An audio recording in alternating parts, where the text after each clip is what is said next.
Hello again, ladies, gentlemen, and non-binary friends. Glad you could make it to our session 2. Right out of the gate, I have a disclaimer. I had COVID. So apologies for my voice being somewhat off and my train of thought being slow. I finally edited about a half an hour of ums, ahs, and rule calls out of this session, and I hope you enjoy. But please comment if you don't mind those, and I'm happy to make faster uploads featuring just a bit more chat in the system.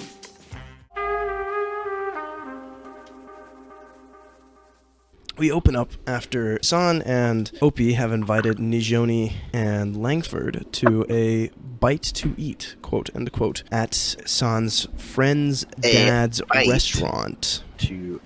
Bite to quote unquote eat. The restaurant is a long, classic Western-style building, not unlike the rest of the town in architecture. It distinguishes itself, however, in the details. The door is flanked by a pair of foreign-looking brown tables topped by simple white vases adorned in Buddhist swastikas and a coating of dirt and dust, glowing very faintly underneath a small film. Some dry bamboo plants struggle for life in plain corner vases.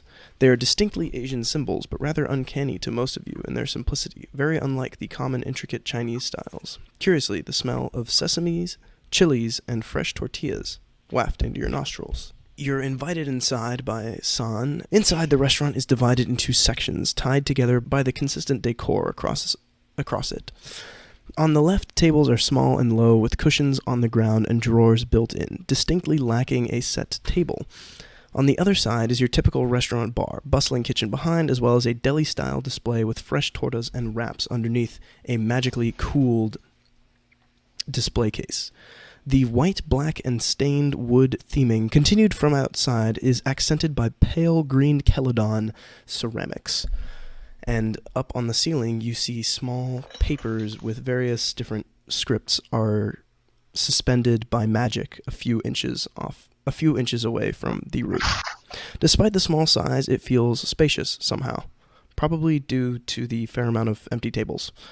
A sprightly woman walks about, enthusiastically bouncing between the loud Korean and Mexican patrons who seem to be very much in the swing of dining as you approach. The individuals seem to be a lot of locals, as well as a few local farmers. And San, you can see Woo Young's father, Daeshim Jung, is currently attending the countertop. And you can see behind him, Woo Young is running around in the back, cleaning a couple of glasses and throwing things down. As soon as his father gives you a bit of a slight nod, but doesn't make any acknowledgement, gives you a slight nod and a smile, and then sort of glances towards Woo Young with the corner of his eye, but doesn't actually make any move to notify Woo Young of your presence. However, Woo Young, being the perceptive, bright young lad he is, notices you nonetheless, and will immediately turn around. "Hey, San, what up, my man?" Okay. He will say, and he will immediately, he smoothly does a little twirl, puts a couple of glasses down on the counter, throws I don't know what it's called. What is that little, hatch called that service workers come out of from the side of the kitchen? Throws that open. Waiter? No, not the dumb, just the little, no, not Bro is in a dumb waiter. Not even remotely. Yeah. It's not even close to what I was in a dumb waiter. That's literally not what I was referring to. I'm gonna assume he's the door to behind the bar. I get what you mean. It's like part of the counter, but you flip it up. Yeah. the gate. Yeah. Okay, yeah, so he throws open the little, I guess, gate, we're going to call it, and will waltz on over to the rest of you. He slides over a table, much to his father's dismay. Sorry, my vocabulary is very slow today because, yeah, my mind, I'm very sorry. It's okay, but we're working on not saying and so far I have managed to only say and once. What'd you say? I would say he's pretty. Would you say this man's pretty swagalicious in his demeanor? Let's see if I can. Is there? He's very swagalicious. Is there a way to make you guys see Mr. Woo Young here? He's less masculine, base than San, but I would say kind of similar in personality. Both very outgoing. But he's more what's the word? Flamboyant. gay. Oh my god, I was so right. They're both gay. Wait a second. This bitch is a fat. Whoa. I didn't say anything.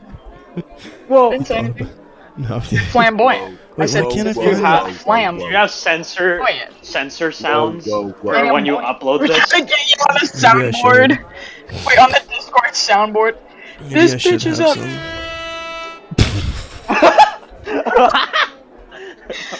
This bitch is up. It's so slow. They're trying to be. I have Okay, to so download this. he'll slide on over the table, whoa. and he will sort of do a little bounce as he comes up in front of y'all. Hey, what's up? Wait, we got some new customers, I see. And he will immediately start walking around and introducing himself to Lagrange and Nijoni. What up? Salute. Hi, how are you? Don't want to shake that hand. My name is I'm the son of the proprietor of this here establishment. I hope you all are doing well for yourselves. Well, Why don't I this is find the y'all a most fine seat? establishment. Oh yeah, I found you some so beautiful much. music. Power of copyright-free music on YouTube. So he'll take you all to a table over in the corner. Oh, and Miss Laurent, a pleasure to see you as always. He'll do a little bow. It's rare that we get such esteemed guests over here, but let's see here.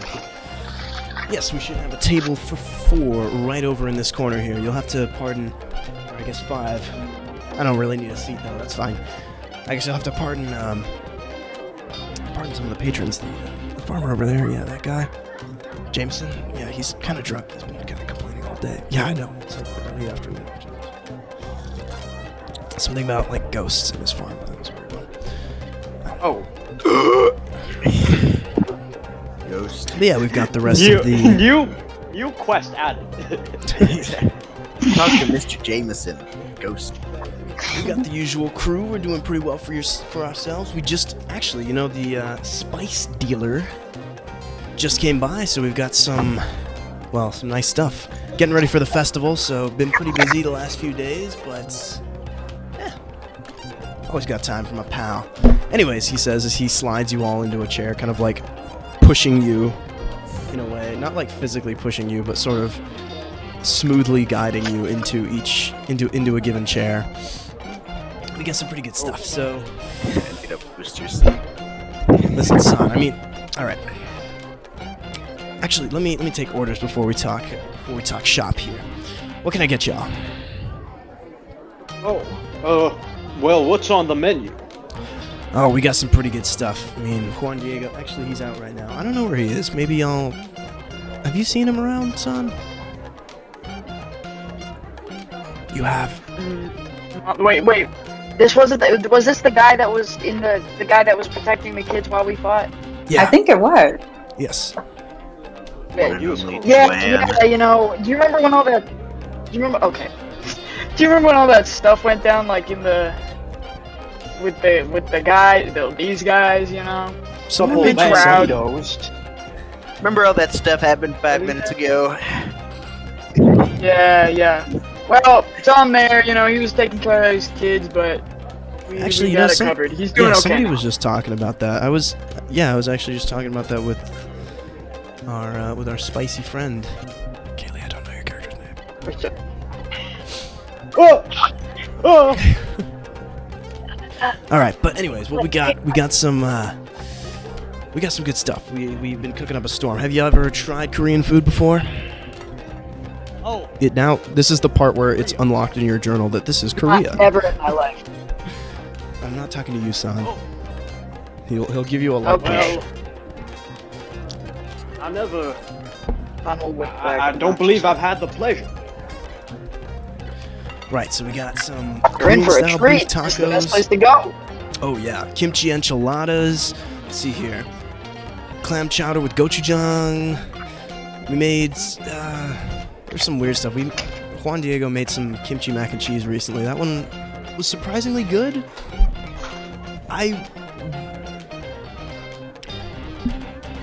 You know, I'd recommend it to San, but maybe not the rest of you. It's an acquired flavor. But yeah, I mean, breakfast burritos, we got tortas, we got taco rice, just kind of really, really good. I honestly don't understand how that one came up, but all of it cooked with just a dash of magic. Juan Diego makes some great stuff. I mean, we have all of the stuff prepared from this morning is obviously got his little touch to it. Everything else is probably going to get cooked up by me, which means it might not be quite as good, but I swear, pretty excellent. My brother's It'll been be super delicious, busy. and it'll be cooked with love. Oh, absolutely, yeah. I mean, normally I wouldn't be doing this, but you know, San, my brother's been getting ready, so yeah, someone's got to do it. It's been a bit rough. He'll say, and he'll kind of scratch the back of his neck. What are y'all thinking? Any of that sound good? Hey man, I get it. I do believe I'll have some of that clam chowder. Sounds. Clam chowder? Yes, sir. Haven't had that in ages. My guy goes to a Korean Mexican fusion place and gets clam chowder. It's gochujang. It'll have like a bit of seasoning in it, and Langford will do the white guy thing where he's like, "Oh, it's so spicy." Gochujang's spicy as shit. Gochujang's like super spicy. Gochujang You gotta have your character freak out. Yeah, but it's in That's clam like- chowder, so it's so creamy that it probably it's probably not super spicy. Yeah, it probably wouldn't. It's pretty Neutralizes a lot of good. Yeah. Right.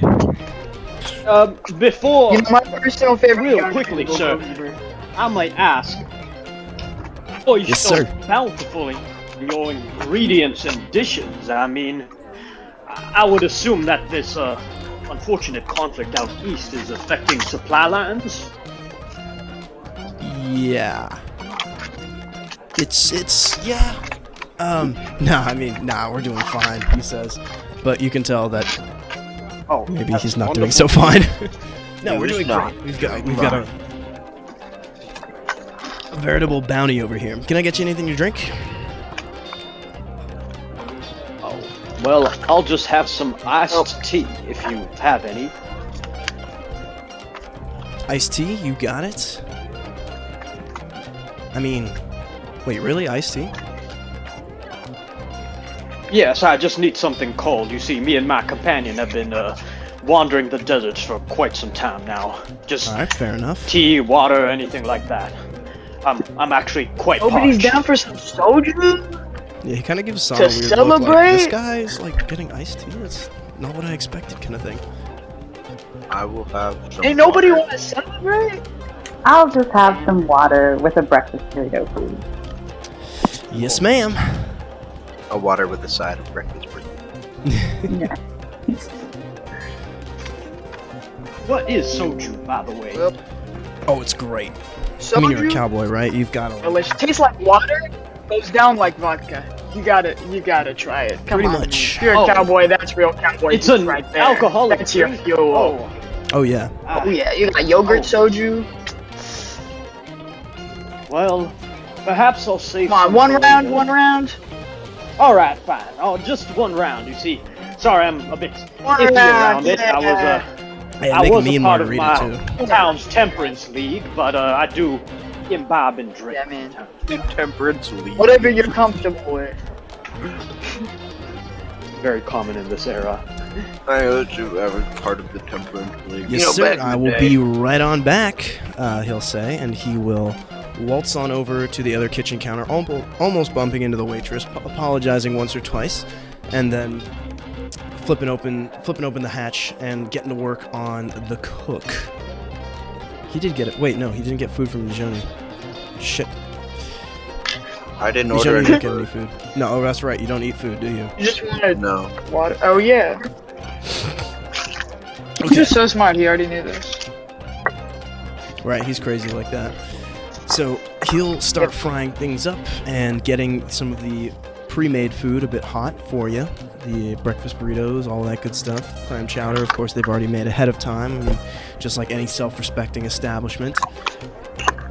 And you can see that everything else seems to be in reasonably full swing. You can hear some of the other patrons are are talking loudly. Some of them glance over in your direction, seeing what's up. Discussing. Well, I'd like a Yeah. chance to. We should get to leave know. before our food arrives. No! So, Son, you are a relative of the founder of this fine establishment. Well, no.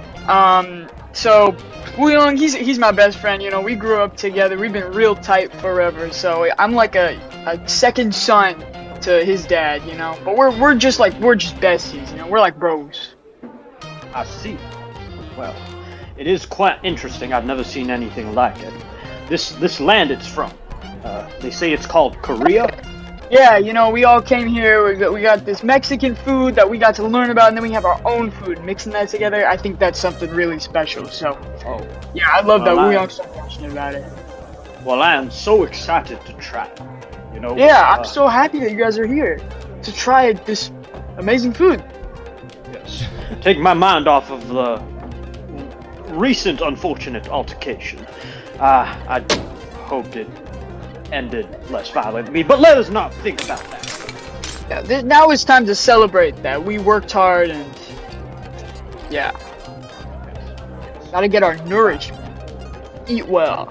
Yeah, it's at this point that Woo-Young rolls around with a plate of drinks. Here you are, my friends. Let's see here. Soju for you, son. Soju for our friend here. Shoot, what did Opie order? Just a water. Oh, that's right. And an iced tea for you, my friend. And my cactus friend here, you wanted water, unless I'm mistaken, right? That is correct. Fantastic. He does a little fist pump, yes, Yeah. I remembered. Remember the plant wanted water? What a guy. Yeah, son, this is distinctly, he usually does not do all the servings. This is a bit new for him. Right, so, son, have you given any thought to the fight that's coming up next week? I was thinking strategy a little bit. Okay. I'd like to hear it. I don't usually think about that. I mean, that's why you got me. So, oh wait, actually, hold on. Let me grab the food. I'll be right back. He'll say, Okay. and he'll turn around and run off. Oh, a fighter? So, you are a pugilist? As I understand it? That's a big word. I don't My really guy know what said that one means. pugilist. Bro said Fuga. Bro pulled out the thesaurus. Well, I'm a Is that boxer. a pugliest? Right, of course. Yeah, my A dad fine runs the profession. boxing ring around here. Thank you. I train really hard. It's my favorite thing to do. So Woo-Young helps Indeed. me out. He's kind of like my unofficial coach because I don't really have one. What sort of strategies do you employ often? Do you just plow through your opponents or take the more deft approach? I would say I kind of just go for it. Whatever feels right happens. I get my head in that mindset, and then I just know what to do. You know what I mean? But mostly Yes. aggressive. Well, I don't know too much about fisticuffs, but I did hear some words from a rather renowned fighter, very experienced at your craft. I believe he once said that you must float like a butterfly, but sting Yeah. like a bee. Yup, Since and their eyes can't hit what their eyes can't see. Well, I feel like if you're like booty bumping people while you're doing boxing, I don't think that's a super effective strategy, but I like the idea. Ah, I don't have a stinger on my butt, so I don't know how that would work. right. Of course, exposing your rear is never something you want to do in a fight. Oh, Here we are, breakfast burrito right here, clam chowder right for you. Yeah, he'll slam down a juicy bulgogi burger right in front of you. A delicious bulgogi burger with some... Right, the clam chowder has a bulgogi delicious, burger? decadent, creamy flavor as you sink your spoon into it, but also this very strong, very particularly potent, spicy flavor that you've never quite tasted. It tastes kind of similar to the chilies that you have in most Mexican food, and indeed, it's probably made with some Mexican chilies rather than whatever red peppers gochujang is typically made with. It's quite good. Now, for you, Opie, you've got this nice, juicy breakfast burrito with some scrambled eggs, some kimchi. The scrambled eggs are made with a healthy amount of butter, shall we say, to the point where they become an absolutely creamy, well, mess on your plate, but it's well worth it, with some gochujang mixed into some cooked rice and some taco-style meat. Now, it's really strange how the taco dressing and the cheese goes so well with the eggs and the kimchi, but somehow it just makes perfect sense. All of it wrapped up in one delicious tortilla. And San, of course, it goes without saying that your food is just excellent. Bulgogi beef and a burger just makes an absolutely phenomenal combo, with a bit of seaweed and a hint of sesame to give it those extra tastes of home, although you've probably never been to Korea, actually. That would be quite the trip to take in this day and age. It really just brings you back to your childhood. You've had these practically since you were a baby, and this restaurant's been around practically since then too. Good times. Good times. Yours is also, of course, slathered with a ridiculous amount of kimchi, gochujang, and I guess sriracha is a Vietnamese thing, so probably not sriracha, but in this day and age you'd probably find it. Of course it doesn't bother you none. But for the rest of you, you can practically smell the spice from where you're sitting. Woo Young, for his part, is actually not eating anything. He'll pop a squat down next to the table. We're sitting on the ground anyways, of course, given that that's how the style goes. I forgot to mention that, actually. When you all sit down, you have to set your own table using some utensils that are stowed away in the drawers of the sit-down table that's next to you. This is how Korean dining traditionally works.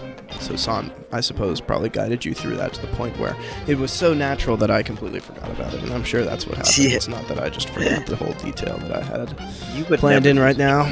You've never forgotten anything. So, I was thinking shop here, right? We've got some competition, so we've got the training in, San. Now we've just got to get the specifics down.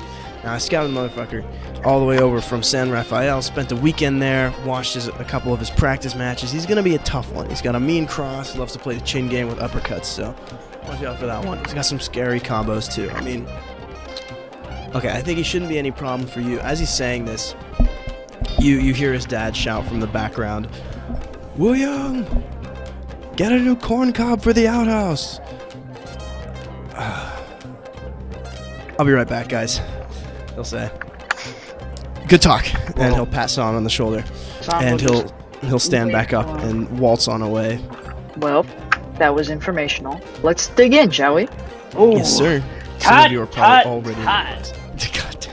Ooh, this kicks like a donkey with its, well, let's just say it kicks real good. Oh my goodness. Yeah, that stuff has a little bit of a, a little kick to it. It's pretty yummy though.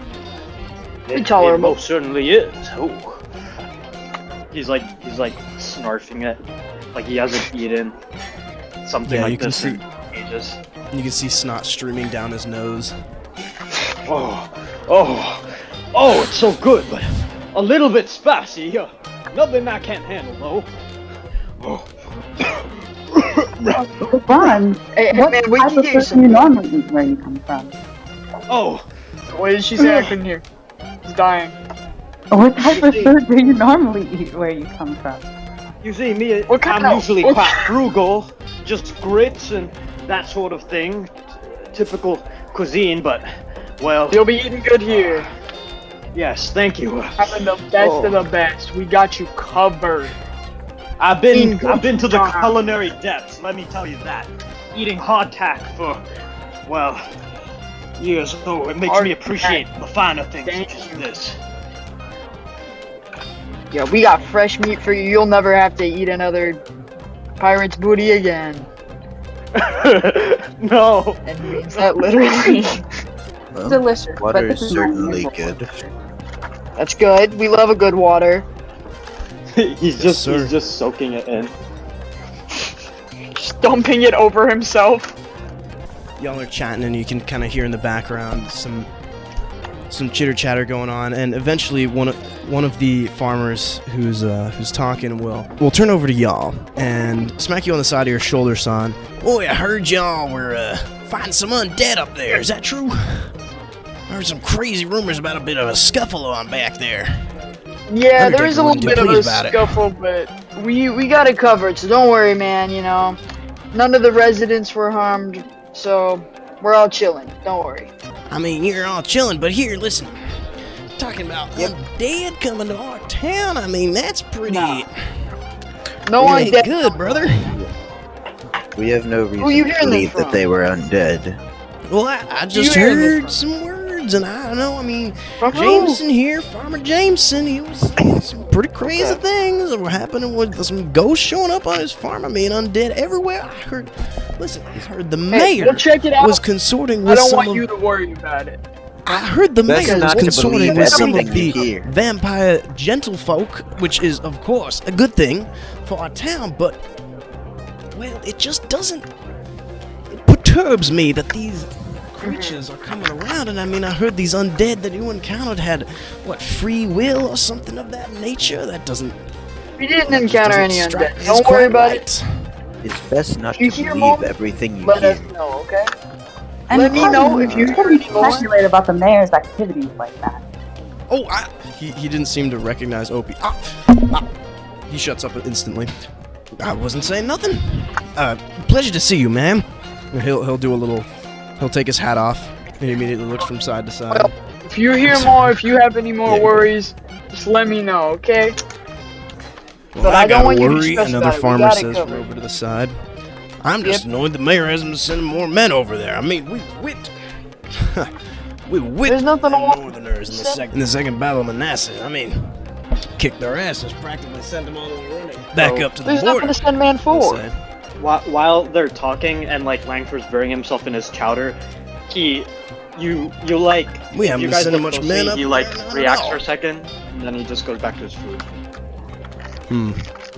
He has a strange reaction. You can see some of the other patrons don't seem to care quite as much, but a lot of the farmers are a little more incensed about this whole thing. Some of the Korean patrons don't care as much, given that they don't rely quite as much on that sort of labor to get their businesses running. But you will notice Woo Young's brother pops out from the background from behind the counter. He's also a pretty big guy. He's built kind of like San, but a little less of a boxer. And he's currently carrying a bunch of trunks across the, like, packing trunks kind of thing, across the kitchen. And he'll shout over to the side, "Don't you mean Bull Run?" What the hell? Who said that? The farmer will say. But Woo Young's brother will disappear as you San, you can clearly tell he said it, and you see him sigh. In any case, I don't know. I just figured we should be sending more men on over there, but I guess not. Hey, we don't need to send them for anything. Nothing's going on quite yet. We got it covered. I wouldn't stress too much. Well, I'm just saying, I mean, those Northerners are gaining ground. I mean, we got to keep up the war effort, and I feel like there just haven't really been many pushes to do that over here. I know, maybe with that railroad, they'll recruit some at the festival. I hear that one of the regiments around here is going to do a march. Maybe that'll inspire a few men to enlist. Yeah. The sooner it's over, the better. Let's get this thing done. I agree. I just want to go back to the same way of life. It's ridiculous what these Northerners are trying to do. I mean, how are we going to farm and make a living? They're trying to oppress You us. telling me about getting back to a normal way of life? He notices that this guy notices that a cactus man is talking to him. Oh, right. He actually has no idea how to react to that. Is that a cactus? What is he doing? Oh, he's just a friend of mine. You know, special condition right there. He can tell you all about it. Kevin, you're sounding robotic. I think you hear like slight noise in your background. It's at this point that Woo Young finally returns, and he looks a little harrowed. God, that is the worst. Man, we really need to dig a new outhouse. Also, it's really annoying. People keep wiping with the white cob instead of the red one. It gets nasty so fast. I feel like it's all these cowhands that are coming in. Ugh, what a pain. You know what I'm saying? I do not. Uh-huh. Do you know? I'm gonna let you in on a I know horrifying what you're fun saying. fact. I know what you're saying, but my character. That's horrible. Oh yeah, they wiped with corn cobs in the Wild West. What a beautiful. How what a lovely- unrefined. What a lovely piece of information. Yeah, I mean, we just got a bunch of new ingredients in, so I guess it's not a big deal. Elsie Kruger came in with some more meat as well. It's getting a little tough on that. Anyways, so here's what I'm thinking. We can spend maybe, I guess if the festival's happening next week, you're gonna fight over then. We gotta... Man, when am I gonna have time for that? I still have to get a ton of food ready for that too. I mean, I have to get all this stuff fermenting. Dad's probably gonna call me over to do that any second now. And then from there, let's see. Son, are you free tomorrow night? Yeah. Don't stress too much. If anything happens, I can always just strategize myself. Yeah, I don't know. We gotta make this one look good because of the whole impressing investors and stuff, and bringing a little respect on the name of this here establishment. You know what I'm saying? Also, it's probably our only time that we're ever gonna get Han to actually patch you up. He really doesn't like you, does he? He's not a fan. It's okay though. It's know. never bothered me. Kind of an asshole. I don't know. Well, Anyways. let's not be too harsh. He's probably has something going on. Oh, sure, but I mean, maybe his daughter's practically stuck inside all day, working on all that medical school stuff. She's got to be going crazy, right? So, I don't know. Sometimes I think it's a him problem. It's at this time that, like clockwork, as Wu Young called, as he expected, his dad shouts over at him to get to work on the kimchi for the festival. Yes, Dad. Just 1 second here. Shoot. I don't know. Well, it was a pleasure meeting y'all, he'll say. And he'll do a little bow to Nijoni and Langford. Hope we can get some more business out of you. Should be completely transparent here. We love newcomers to town, so please come on back. We've got lots of stuff for you to try. And pretty much every day he makes something a little new, so I don't know, maybe if you like this, we can have it back, or maybe we can find something even better. Just let me know. Give me the word. I'll say. And he'll walk on back over to his Deepest dad. thanks, my friend. Dad, I mean, you can kind of hear him in the background. I have to prepare for this festival with Son. Anyways, as for your characters, what are y'all up to then? I'm just enjoying the clam chowder and stuff. And by the way, where was that veteran guy sitting? Is he still there? Which veteran guy? The guy who was talking about the war. Oh yeah, he's still there. Okay. He will Farmer just sort Alfred. of. Well, I'll just keep eating my chowder, but I will kind of turn my gaze away. He's Langford is noticeably weirdly more quiet whenever the war is brought up. So it's at about this time that you see the door open, and you see a pair of farmers walk up on inside, and another farmer, or not farmer, cowhands, and another cowhand, and they have. I didn't know cows had hands. Oh my god. They have some absolutely downright mean looks on their faces as they scan about the restaurant. Uh-oh. They're checking. And what are y'all's characters gonna do as soon as you see these people walk in? I'll oh wait, I'm already standing. More ruffians. These look like I regular. think Son will probably In fact- stand up, just kind I of. think you might recognize them from earlier, actually. They're the ones that we shot? Earlier No, they're the when- ones that you Okay. sold to. Oh, okay.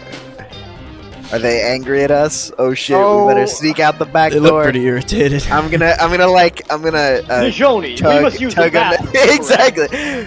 I believe so. We must say yes, we will be back. After eating this chowder, walking, my digestion, it's all out of whack. Gotta Yep. get to that Just like restroom. start walking. Yep. Joni's What are already you- walking. Why don't We you have an give outhouse me in the back. a you know, if you, stealth roll here if you to need. see how discreet y'all are? How good's your stealth? Cops were just replaced, you know. My we, stealth isn't bad. You both have to I'll make take it, a look at unfortunately. mine. Yeah. Okay. Or you have to come Alright. out with something else. I mean, whatever works for y'all. Try to deceive them that this is actually a different cactus man that happened to be Yeah, in town. That's a 14. So that's a 14. Alright. That is a 17. I mean, Yep, I am pretty okay. small. I could just like, you know. Oh wait, I guess everyone's sitting down, so, or like on the ground, so it would be kind of hard. Okay, Just well, go under. you're Oh, evidently yeah. completely blind. So Yeah, let's You- go. So San stands up at that point, and you both make your way, ducking down behind him, and moving across he's so the big. across the room. Nijoni's kind of just moving from behind patron to behind I'm patron. He turns rolling. around, and you're not very stealthy about it, but they keep looking in the exact wrong direction at the exact right time, and you can see. You should do that thing where you stay still. You pretend you're like a normal cactus. You just turn around. Yeah, that's that. He's scanning. He sees a normal cactus, and then he's like, "What the fuck? You Why is jump there a into one of cactus the in here?" vases. And he looks back, and I'm gone. Well, it's Wild West. You never know. That's it. Never Yeah, know you why jump they into get one of the tumbleweed. vases, jump out, Yeah, exactly. Cactus. Yep. burn your ass on some incense sticks Pretend to from it. be, pretend to be a chandelier for a sec. Yes, sir. And Langford, you kind Garcia. of pull your coat tightly. And they're both Yeah. very obvious, but Tilt my hat somehow down. these guys just cannot seem to find them. So you They're all, like two cartoon characters trying to. Yeah. Someone Yeah, will so like you- wave at you guys like, bye guys, bye. Yeah, And they yeah, still yeah. somehow don't. Hey, so you all make your way to Seeing the, y'all. you make your way to the back door, and it's at this point that the farmers will shout towards Wu Young's dad. Oi, listen, y'all seen any two particular characters? There's a short cactus man or something like that, and a man with a rather ugly beard, big ass hat. Hey. damn, ruthless. A couple of outsiders from outside of town. You seen them around here? No, sir. I haven't seen any of them. No. He'll shake his head, and he'll Let's kind of go. He's sticking up for us. he'll kind of glance at San like, "What's up with this?" Like out of the corner of his eye. Like he has obviously seen them, but since San is there, he's gonna say something. You sure about that? And what are y'all doing while this is happening? And San, what is your reaction gonna be? Son will kind of walk over to Young's dad and just stand menacingly, stare just at them with like a neutral expression, not like necessarily an angry expression, but just like neutral, Mhm. menacing. Are you trying to actually intimidate, or no? Or just like subtly intimidate? My Discord cracked. Yeah, just kind of like that vibe. I can roll if you need. Yeah, sure. Just my And you can God. just see like Langford and Nijoni like in the back, like like they're stacked on top of each other, peeking around the wall. Wait, is this game? You're Oh, like I walking in can't see- between I can't- Langford's legs. Yeah, exactly. Yeah. Are they gone? Oh.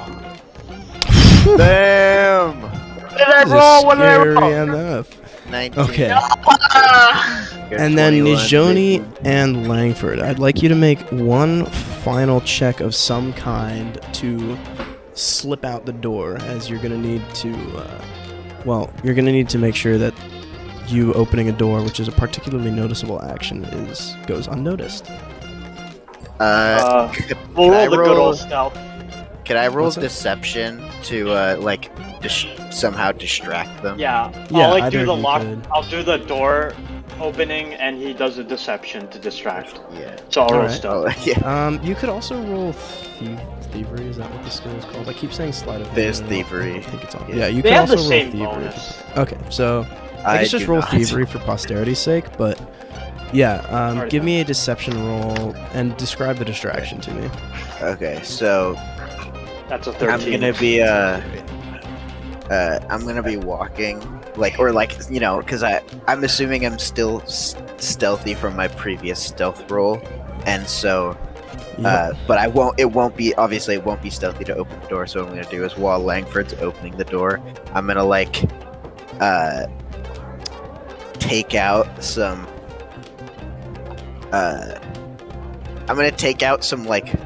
some of the esoterica, which is just like little, metal, some random bits and pieces. Be like, next round's or the next round is on me, and throw the money away. Throw the quote-unquote money, but it's not money. It's just scraps. Like into the like general area. A little bit, I guess. Yeah, next round is on me. And throw it, and then hope that people are like look at the quote unquote coins being thrown. Okay. And then I just as people are looking away. Hey! He's crazy.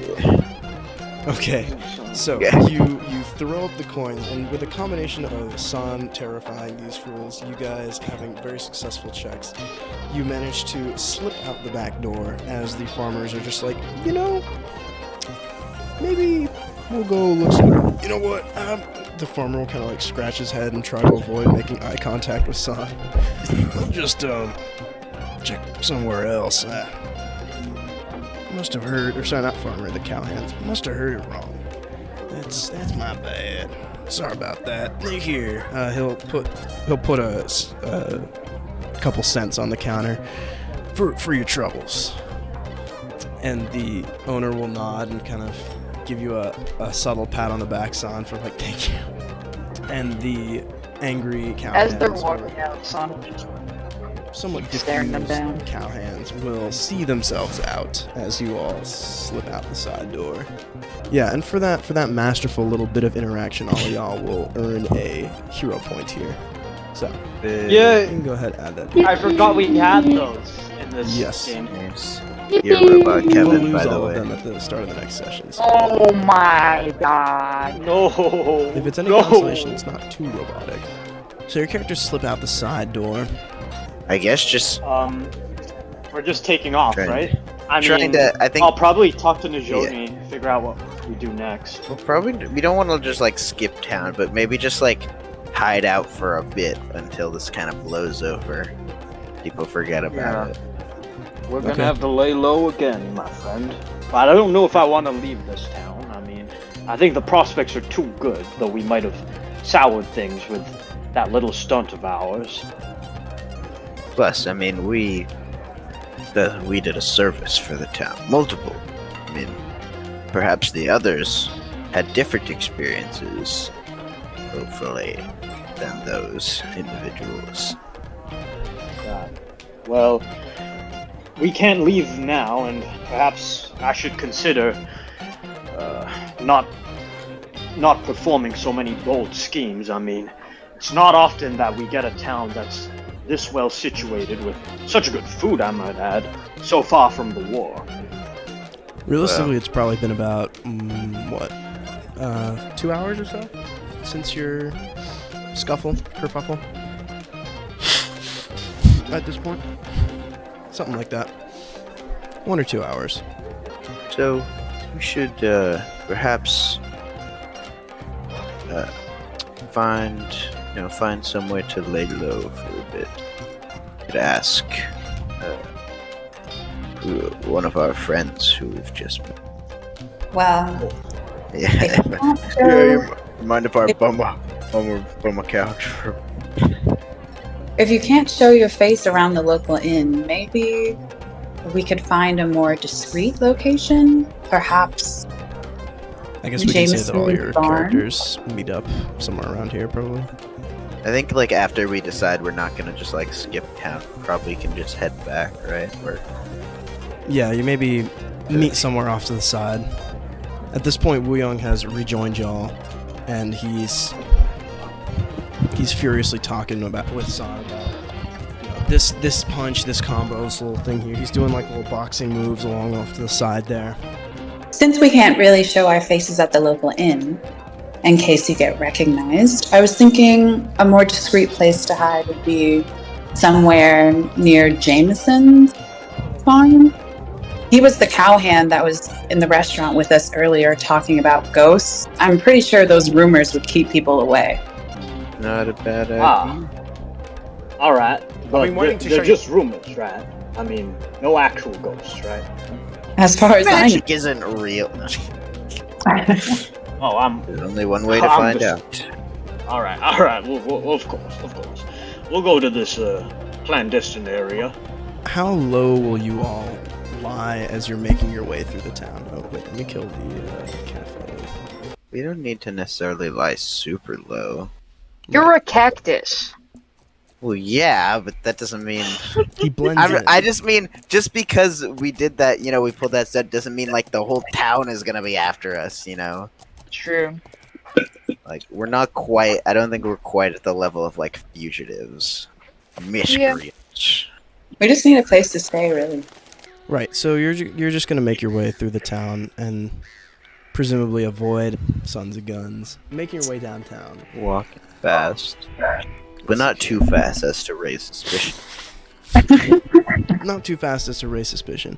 It's at about this time that the town is getting to maybe late afternoon. The sun is getting somewhat lower on the horizon, basking the cliffs of Sunwall in a radiant glow, and causing all the dust clouds that blow through and are filtered up to be illuminated by the sunbeams as the dust clouds swirl about around you. You're sort of sauntering down the dusty roads, and you can see the sheriff is talking with someone off to the side who looks evil. Yeah, she looks completely evil. No, she's wearing a very wide hat and has a thicker dress on, very well suited to the wilderness, with a satchel off to her side and a rather large pack that seems to have a number of individual packs on it, I suppose. And she's currently fiddling with a bit of maybe water in her hands. The sheriff is chatting with her. He's got his long rifle strapped across his back. His white hair is trimmed into a well put out beard. He doesn't seem to be bothered by the sun. In fact, he maybe has some magic to counteract that. And his bald head reflects some of the or lowering maybe he's just wearing sunlight. sunscreen. I don't think sunscreen was really a thing back then. And his bald head reflects some of the sunlight as the sun lowers down over the horizon. His glowing Texas Ranger star, former Texas Ranger, now just a Texas Marshal, flickers with a cold silvery blue flame as he chats with them. He actually does seem to take note of y'all as you're walking through here. And as you walk down the road, he'll points to a couple things while talking with this woman, and then looks over at y'all, points at a couple of other things. Then he seems to realize that he is in fact looking at y'all, and he'll make a hand motion like, listen, y'all, come over here. Can we just wave and keep walking? You're welcome. Yeah. Tilt my hat downwards and keep walking. Well, okay, what's his reaction when we do that? Because he might just want to know about the altercation. Yeah, he'll kind of sigh, and he'll start towards you. Hello. A strange man. Strange man is approaching us. We gotta get out of here. Good sheriff, sir. Is there any problem with fraudulent goods? I wouldn't know anything about that, by the way. World's worst. Fraudulent goods. I have a plus 7 too much about it. Pleasure to meet you, he'll say, and he'll extend a hand. My name's Sheriff Cassidy Stillwell, former Texas Ranger. I'm the law around these parts. Oh, and you, well, to nice my to meet you, Mr. understanding, Stillwell. are... I am He doesn't seem to be specifically going for Nijoni and Langford, for the record. He seems to be going for your whole group. Oh, okay. Oh. And these are my Hello, Cassidy. companions. Miss Laurent, pleasure to see you. Heard your father made a lovely speech this morning, he'll say. Really whipped him up for the it was railroad, wonderful, didn't but he? forgive me, sir. We're actually on our way right now, so if you don't mind, we'd have to get going. Right. Well, aside from the fact that your father has asked me to keep an eye on you, which I'm, for the record, not particularly inclined to do, but as my duty to the law, it is, a necessary trapping here. I'm more interested in understanding a little bit about that altercation that I understand y'all had earlier. So if y'all wouldn't mind coming with me to my office, just parking yourselves for a little bit and answering a couple questions, that'd be greatly appreciated. How's that sound?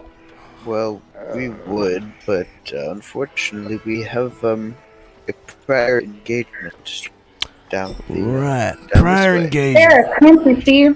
This cactus man is sick, and we need to get him medical help immediately. We're on our way to the hospital right now. Would you please grant us some time? We'll come back. Yes, very sick. Go ahead and roll some deception. He'll do the eyebrow raise emoji.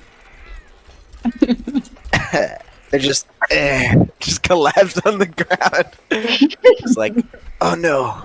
I mean, I have been shot, so you know. It's true. You have been shot. You do multiple have times, a hole. actually, I'm pretty sure. Yeah, you do have a hole going through there.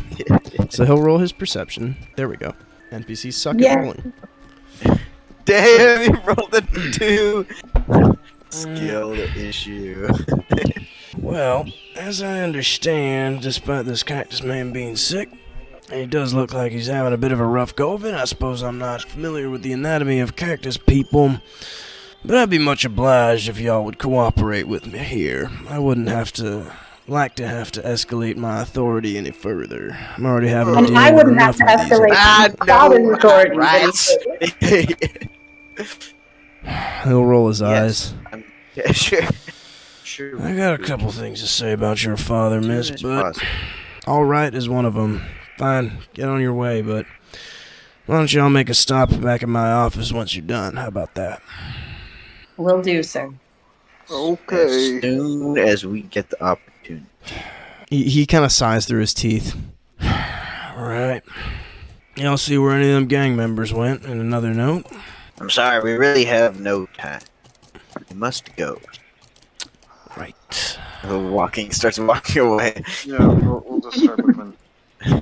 So, your characters walk on away. You see the sheriff goes back to chatting with that woman. They exchange some words as you all quickly rush out of sight and continue down the cliffs. So, you're going to fully head down the cliffs, maybe hitch up your horses. I'm assuming you all came on horses. I guess you came with your little wagon, and Opie, I'm sure, has a fancy horse, and San... San walks fast. He goes into Stoke Flames. He's a and trooper. Walks quickly. You all go down the cliffs as the sun lowers itself along with you, getting eventually in your eyes before passing over the final edges of the Texas horizon, burning the sky a beautiful pink, purple, and gold color as it disappears, lighting the town up with one final array of iridescent rainbows, and really just reminding, I guess, Opie and San parts of why you find this place so beautiful. And eventually, however, you do make it to the farm. It takes you maybe an hour of riding. It's not a short trip, but it's not too long either, and you're not going at your fastest pace that you possibly could be. The farm of Mr. Jameson, who grows a number of root vegetables for the town, and is one of the premier authorities on irrigation around these parts. In any case, you roll up to his farm, which is a rather large, stately affair of a house with, as you are maybe aware, 2 undead servants that he keeps for labor. It's nothing big by any measure, but it's nothing to scoff at either. It's really quite a respectable farm, and I'm not sure what your character's opinions are on the labor of such undead. Maybe you do or don't care about it. I don't know. Up to y'all. But you see as you approach that there is a gigantic crystal that is sitting in the middle of his field, a really big yellow crystal that seems to be bathing a big part of the field in a glow. It's positioned relatively close to his house and kind of shimmers with this iridescence. Or as you continue up towards the farm, you see that Farmer Jameson is sitting on his porch, smoking a pipe with his 2 dogs that are also languidly lounging on the side here. It's a bit greener over here than it is on the dustier cliff sides of Sunwall, given the fact that the ground is much more saturated with, well, actual nutrients and water. If any self-respecting farmer would pick a good location, of course. Well, the logical is starting up as we start a revolution. This specific place, a specific day. No. I mean, Why don't we greet Mr. Jameson, since he can see us coming toward his porch. You happen to know that there's another inn that's nearer to the farms that may suit your purposes rather well, but it also sounds like your characters, whether consciously or subconsciously, are interested in this whole ghost business. You also happen to know that, given the fact that Jameson's... If he wants us to pay, we could offer to deal with the ghosts. Isn't there any other way I could pay you? Whoa. No money. Could head up to him. We're the So you head up to Ghostbusters. him. We're here. Ghostbusters. So you head on up to him. He's sitting on his porch. You can see him kind of staring at that crystal in the middle of his field, smoking his pipe very pensively. And he's just rocking back and forth with his dogs next to him. The dogs. And by dogs, I mean his feet. No. Woof woof. I'm kidding. No, his actual dogs. They're some absolutely gigantic mastiffs, but they look like the sleepiest people alive as they sit Just like on the me, for wooden real. porch deck. And he's still staring at the crystal for a while until you all make your way more obviously into his vision. He'll kind of shake himself. Well, hello there, he'll say. How are you doing? I'll call out. Come on over. Yeah. Share a drink with an old man. Good evening, My Mr. thanks for your hospitality. Good evening, Miss Laurent. And I guess you guys might be a bit closer here. Pleasure to have you. Father's been mighty kind to me, so happy to return the favor. What can I get y'all? Well, we heard you were having a bit of a problem here on the farm, and we were hoping that, in exchange for lodging, we could help you out with that. I heard something about ghosts. Oh well, don't let me get your knickers up in a twist over here. I mean, that's no business for a fine lady like you to take care of. Really, your father would never let me hear the end of it if I put you in any kind of danger. I understand you have a proclivity for manager. Why don't you just come step inside? It's perfectly fine. Well, why don't we keep this a secret from my father? You see, I'm trying to help out my two new friends here. Opie gestures to Lagrange and Dijoni. And I'm trying to be a wonderful scratching my person. ugly ass beard. Oh, that makes more sense. See, I was thinking, I didn't quite understand why you were looking for lodging. We're just new in town. We just He kind of need a swallows place to his stay. tightly drawn long older skin. Makes his Adam's apple bulge as he swallows, and maybe pull out a pair of spectacles and look at y'all. These two fellers here? Oh, and one of them Koreans. Ah, son. Sorry, I didn't recognize you there. How you doing, Yeah, brother? I'm doing great. It's great to see you. I hope you've been doing well. We're here to help you out, man. Yeah, he's one of the most common patrons and one of the better suppliers of Wu Young's dad's restaurant. But as you understand, he hasn't really been supplying quite as much lately. Maybe this has something to do with it. Well, it's all the same. Why don't son, Miss Laurent, why don't y'all come inside, and the rest of y'all feel free to take a seat right here on the porch. My dogs will keep you company. He says. But you can see that the dogs are kind of like, their ears are a little pricked up. They're lazy boys, but they're a little on alert for y'all. Why don't y'all come inside? I'll find you something to drink, and we'll hop right on back out for the porch. How's that sound? Oh, that sounds absolutely wonderful, good sir. Oh, I was talking to them, he'll say, and point to Son and Opie. Not that I'm sure you're fine, upstanding gentlemen. Just taking some of the cool night air for now, he'll say. And you see a creature that looks similar to Lurch, but with markedly more dead eyes, is opened the screen door for you. Oh, look, my favorite. Lurch, I thank love you. him. Oh, why don't you come inside for a minute? Well, In fact, thank he you, is Mr. Anderson. He'll expressly prevent y'all, Nijoni and Lagrange's entry. He'll let Son and Opie in and sit them down at his table, and he'll He'll point at his servant and then point at the cabinets and point at one of the particularly attractive-looking bottles. Not with the nicest thing, you're sure, but a pretty decent-looking bottle of spirit. And his servant comes over and will start pouring you each a bit. So, before I go on making any promises, who exactly are these fellers? Well, there's some nice friends that we got to know. You know, we've been on quite an adventure together, and I know that they're hardy folks. They can help you out real good. Yeah, he's got his dogs outside, and they're kind of like checking you out or keeping an eye on you. They're not. They might not take too kindly to a cactus man walking up to them and trying to pet them. Alright, well, maybe I won't pet them, but I'll sit near them. Sure, fair enough. I mean, you could probably make a check. Yeah, could I get it? Pet the dog check. Pet the dog check. Let's see, what would that be? Would that be diplomacy? Maybe, yeah. Is there an animal handling skill? I think there's nature. Yeah. Yeah, maybe nature diplomacy. I don't know, I don't think it matters. A good nature. Pet the dog check. Yeah, the DC's a little trickier on this pet the dog check, so... No. They will not be aggressive towards you, but they will make it clear as they as it like stands up and then sort of does a little loop until it's behind the other dog that it does not wish to be pet.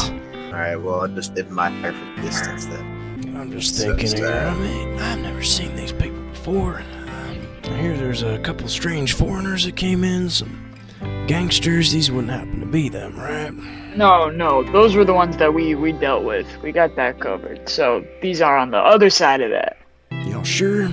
Can I have y'all roll some kind of interaction check here to maybe assuage his fears? How to do diplomacy? Yeah, sure, that would work. Oh, wait, that was really bad. Well, if it's all the same to y'all, I mean, I prefer not to let strangers lodge in my house. I've got enough problems to deal with. I'm just not sure. Well, just not sure that I want that. Add a little compensation to the deal. We wouldn't mind handing over a few. What is it? Copper. Just, I think, refer to money as like dollars and cents, but in terms of actual gameplay, everything is going to be copper and gold pieces, just because converting the two is more difficult than just saying the two are different. Well, we wouldn't mind handing over a little bit of money, you know, just to ease your hesitation. I mean, think about it. You're getting rid of your ghost problem, and you're getting a little extra cash. I don't want you to stick your neck out somewhere like that. A fine young lady like you might get hurt. I wouldn't want that on my conscience. You've probably heard this a million times before and probably hate it every time you hear it, but... Well, son, what do you figure? Well, you know, we're just trying to help out our friends, and I trust them, and hopefully you trust my judgment. But I understand your hesitation, so I don't want to make you uncomfortable. We're always happy to help out. I assure you this will in any possible harm. Alright. Why don't y'all clear out them ghosts, and I suppose we can discuss, but I'd be surprised if y'all could. We got it covered. Trust. I'm just worried because, you know, I mean, the festival coming up, if them investors are coming around here and they see these ghosts coming around, they're gonna think I'm unregistered undead. I'm trying to do my own experiments. I could be in some serious trouble here. That's why we'll help you out. We're gonna take care of that for you. You're gonna get it out in the future. You don't gotta worry, and we will both have so much fun at that festival. I'm damn stressed, you know. Yeah, I get it. And the mayor's going around with some actual vampires. I mean, these are some high-class citizens. This is my chance, you know, make change here. But yeah, it's a and problem, you will. Yeah. What a mess. That's all I'm saying. Yeah, things have Things gotten a going well little... for your family? Yeah, things are going well. So we want to make sure that we spread that stability and make sure that all of our neighbors are doing good. And that's why we're here to help you out. And if you know anyone else dealing with this kind of problem, let us know. You put in some good effort, and I'll accept it. But, Miss Laurent, you can just stay here off the side. I mean, you can stay in that whenever you need. I won't question it. Maybe a little bit, but... So you step back outside and maybe deliver the good news. So we just have to render some service unto him and he'll let us stay? That's what he said. Oh, well, that sounds wonderful. I wonder why y'all are being so helpful after we have just met you, but I much appreciate it. Well, personally, I've taken a liking to Mr. Nijoni. You don't see cactus people every day. Indeed, he is a charming That's compliment. Why not? Seems like the perfect time for The ghosts to sun's pop out. gotten low is what I meant. It's getting a little late. Seems like the perfect time for a ghost to pop out as the evening is upon us. Could be. Although, do we really believe that there are ghosts bothering Mr. Jameson? Or do we think there's something bigger at Well, I hand? guess we'll have to figure it out. So would you want to set up camp and see if we come across anything? Plan to me. Have a look out. You know that crystal that's sitting... I mean, I'm sure you saw it, right? That crystal sitting right in the middle of my farm there. Yes. I don't know. They just kind of come up around there. Can't really harvest nothing. Can't really grow nothing. The ghosts are there. Crops are wilting and dying right now. So much for a harvest festival. Interesting. See, they come out just whenever I come close to that thing. Okay. Doesn't matter day or night. Pain in the ass, if you ask me. And what did they look like? They look like them. What? Natives? Yeah.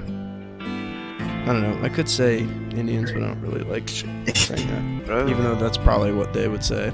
Well, actually, they'd probably say probably the Asians. Yeah, they'd probably say something a little more racist. Let's be realistic. But yep, I mean, they just show up and they look like a bunch of ghostly figures of them natives, but they haven't been around for since this town was founded. My The guy's crystal popped literally up out of the ground. on the curse, get cursed right now. Yeah, crystal popped up out of the ground just a week ago, maybe. A couple days ago. Yeah, a couple days ago. It's fine. This is the first time you've ever heard of it popping up in the middle of someone's abode. It's the first I heard about it coming up in the middle, breaking through someone's property. Gotta say, I'm not a huge fan of it. Can understand why. Well, perhaps we turn to the group and be like, well, perhaps let's gotta get a night's rest and we can work on it in the morning. He'll kind of give a meaningful look to San and Opie, kind of in the sense like he might prefer that before he takes anyone in, he'd like some proof of decency. And it's at around this time, as he's giving you this look, that you hear a knock on the door. Oh, that'll be for me, Butler, and points at the door. Go get it. And Butler will shuffle over and open the door, and you see the woman, actually the same woman that the sheriff was talking to, is currently standing outside of the door with a bundle in her hands. Hi, Sasha, how's it going? How you been? Hey, Farmer Jameson. How you doing? Oh, I'm doing great. I'm doing just right as rain, I guess, now that I'm seeing you. Got this for you. Picked it up this morning. Fantastic. You got those mushrooms in there like I asked? Yup. How far out do you ride for all this stuff? I mean, the forest's not particularly close. No, but I do get around a lot faster than most people around town. So, Yes, that's true. I'm the best for the job. Thank you kindly. I was just talking to these folk right here. I'm sure maybe you've seen them around the town some. I mean, obviously, your daughter and son and all that, but these two other fine gentlemen. Yes, I have heard about it. Talked to Sheriff Cassidy earlier today. Sheriff Cassidy? Yeah. Them? You know about the... Well, I mean, they were around for the fight, so I just came here to help the sheriff out and, well, get the info on what happened, what transpired in town, since I wasn't around for the fight, but definitely be good to know if we need any to follow up on either having some more security at night, or if we gotta worry about these ruffians coming back. What's going on here? God damn. Now, Mr. Ron. I mean, they don't necessarily need to go to the sheriff's office as long as I get some questions asked. Oh, We can answer these questions right here. Yes, of course. I ain't no sheriff or anything of the law. Then, well, that does make things markedly more convenient. If you'd like to... Yes, if you're worried that I'm gonna put you in jail, that is not my case.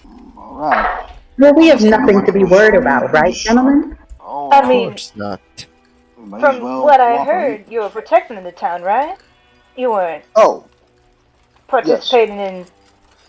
I'm a little confused on why you'd think that I'd be reprimanding you, but... It was just a slip of the tongue.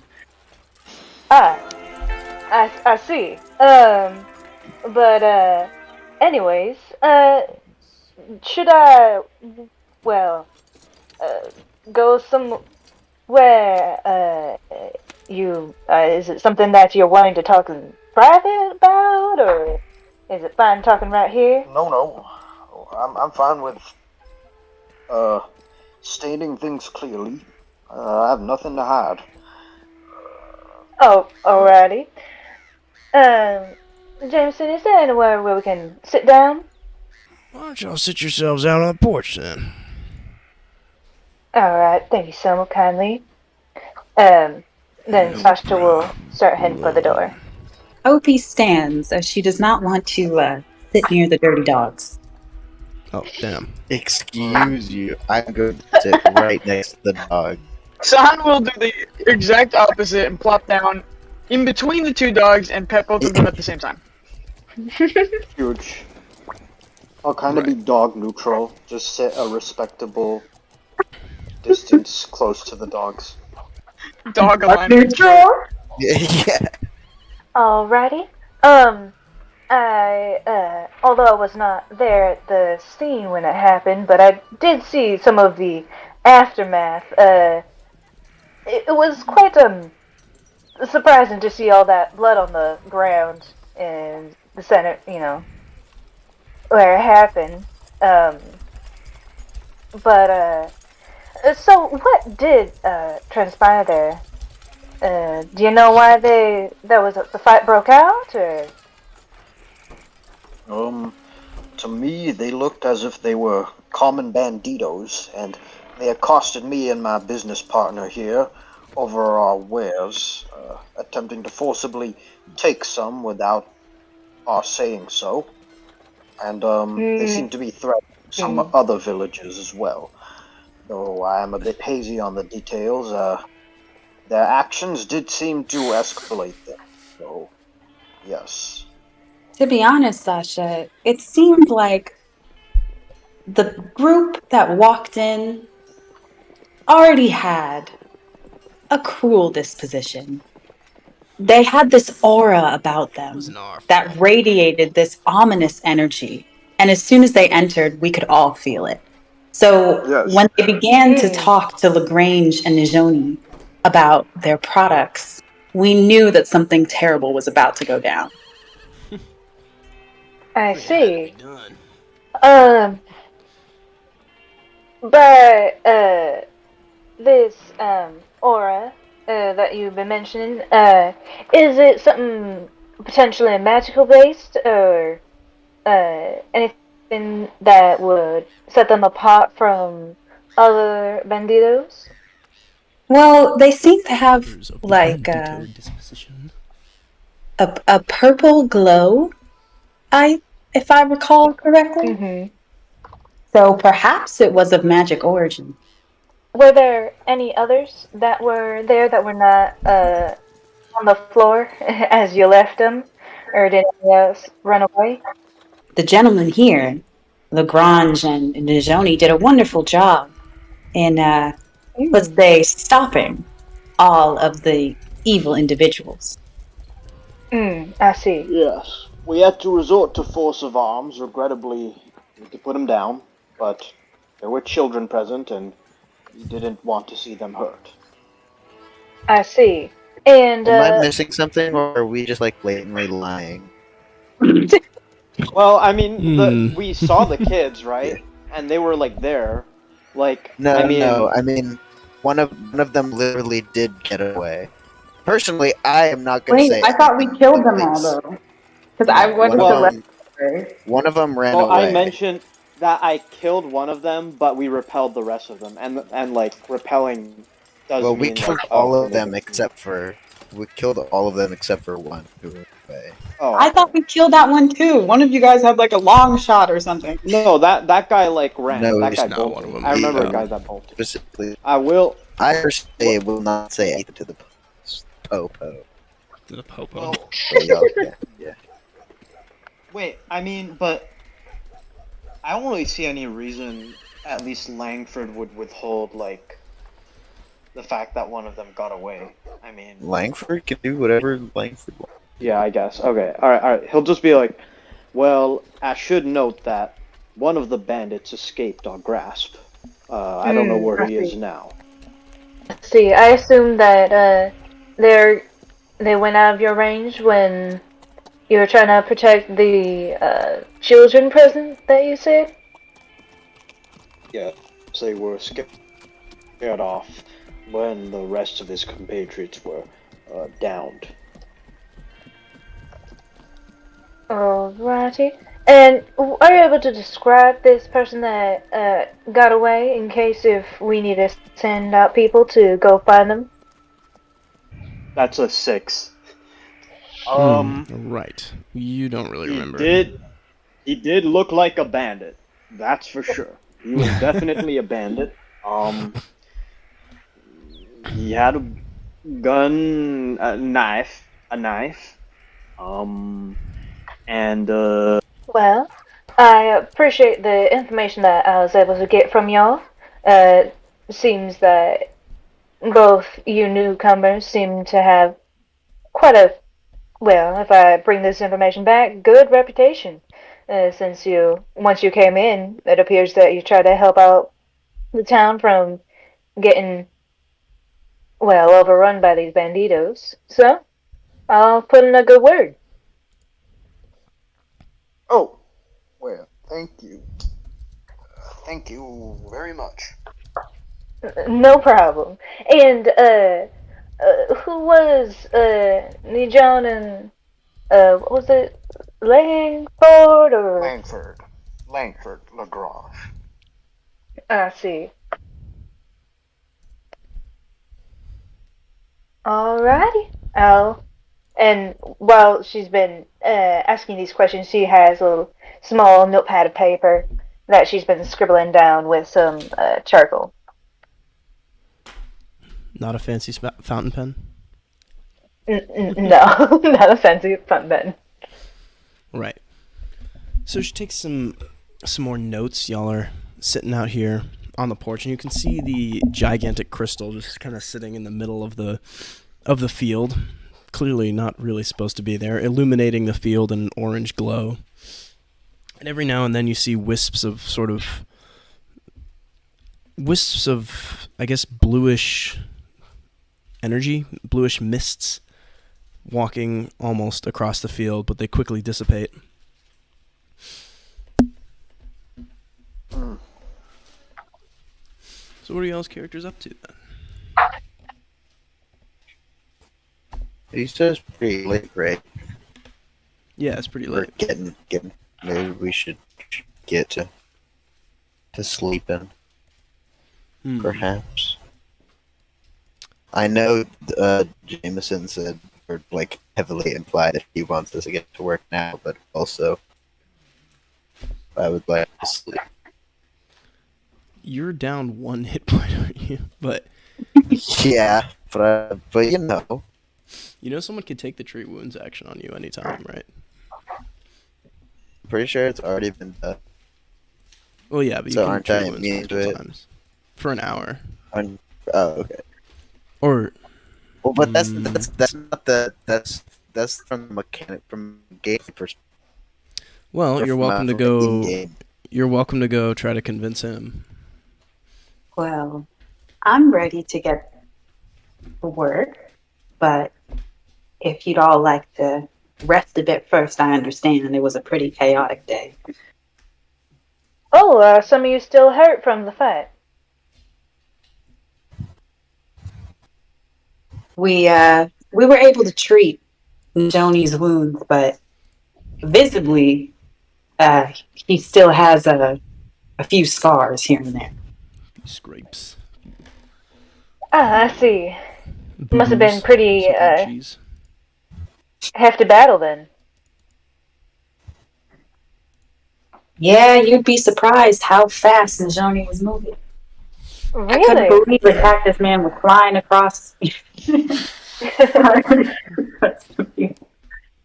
Well, the sheriff will probably be glad to know. I know that they're making up a posse to potentially send out to see where those gangsters might be. Since you all seem pretty powerful and all. Well, I don't know if you saw our little interaction with the sheriff earlier, but we're keeping to ourselves right now. I see. Y'all did seem pretty cold.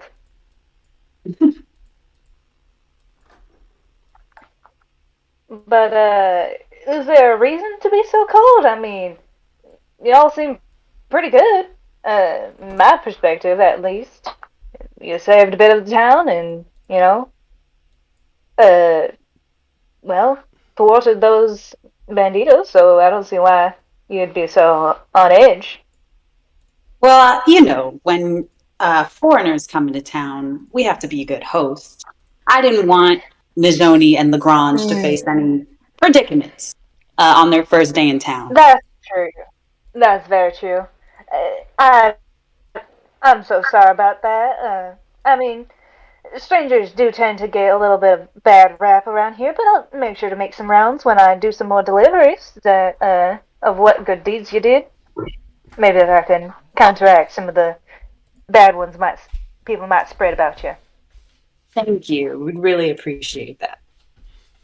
So, are we resting or ghost hunting? I mean,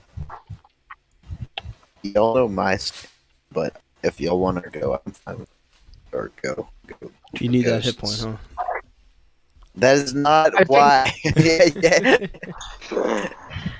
I think San is gonna just yawn really loudly and be like, oh, and then be like a sleepy little stumble, and then be like, oh. I'm always up for ghost hunting. It's only like 8 o'clock. Alright, and if I take exactly 17 damage in He's an easy guy. Okay? You're done. He goes to bed on 9. Done. They can treat wounds. He cares about his and, sleep make schedule. another patch up. That would be nice. Does anyone have medicine? Is that what they do? Yeah, I think 2 people do, right? I think Opie has treat wounds stuff, and then Sasha might. I actually don't know. Can you treat wounds yourself? I think you can. I don't see why not. Yeah, you can treat wounds yourself too, but you have to have a healer's tool. So. Well, I have. Wait. Oh, I have no okay. medicine knowledge. So okay, cool. So I have natural medicine. Means I can just use natural stuff, like plants and stuff, to treat wounds. Could I do that? Yeah, you can. Okay, dope. Let's see, where is nature? Here's nature. Alright. And then it also mentions that if I'm in the wilderness, I could get a +2. but I don't. You do not really count as in the wilderness now. Yeah. Oh, Oh, that's that's not trash. great. You die. I No. take So the yeah, damage. no success from you. So you try to treat yourself, and you're unsuccessful. You kind of like fumble with some bandages and try to dress your wounds, but you're not very good at it. I guess Opie is muted, so she won't be treating you. Yeah, no, but you're not particularly great at it, unfortunately. So you try your best to little avail. What it is. I guess you could just... I think Kaylee has an ability too that you could just use and wait 10 minutes until the... It's okay. Okay. Did you need some healing? I saw you messing around with your wounds. Just you seem like poking at just a hole right through. Yeah, I can definitely help that. Let's see here. Yeah, 1d8. Already. Well, They're gonna that's a guy. pull out their water skin and gonna pull out some water, and out of the air make essentially a small salve of like a greenish hue. And yeah, so your characters are now mostly topped off, I think. I don't think anyone's down any spell slots either. Anyone's used any. So I think you're good to go. I think you're all ready. It's about 8 o'clock. Seems like a bit of good exercise before bed. 8:10, I suppose. What are your characters thinking?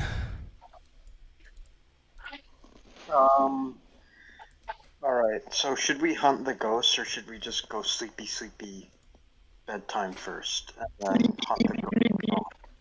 You're a robot. Because I'm ready to just hunt the ghost. But that's a combat encounter. We ready to combat, boys? Well, we don't have to fight the ghosts. Yeah. That's the thing, though. Actually. That's the thing, though. Didn't he say, like, the ghosts were, like, Native Americans? Yes. We could probably talk to them and figure out why they're pissed. And I can probably guess why they're pissed. As a history major. I don't think it doesn't exactly I don't take think a you need a history major for that one. But why? But spirits, why are you so angry? Why are they- Because why? of everything. Racism? That's roll. Crazy. All right. Side with the ghosts and turn on. Roll sleepy I don't know if this may come as a shock, but I don't think the slave owner is the coolest dudes. Yeah. Now, maybe a hot take.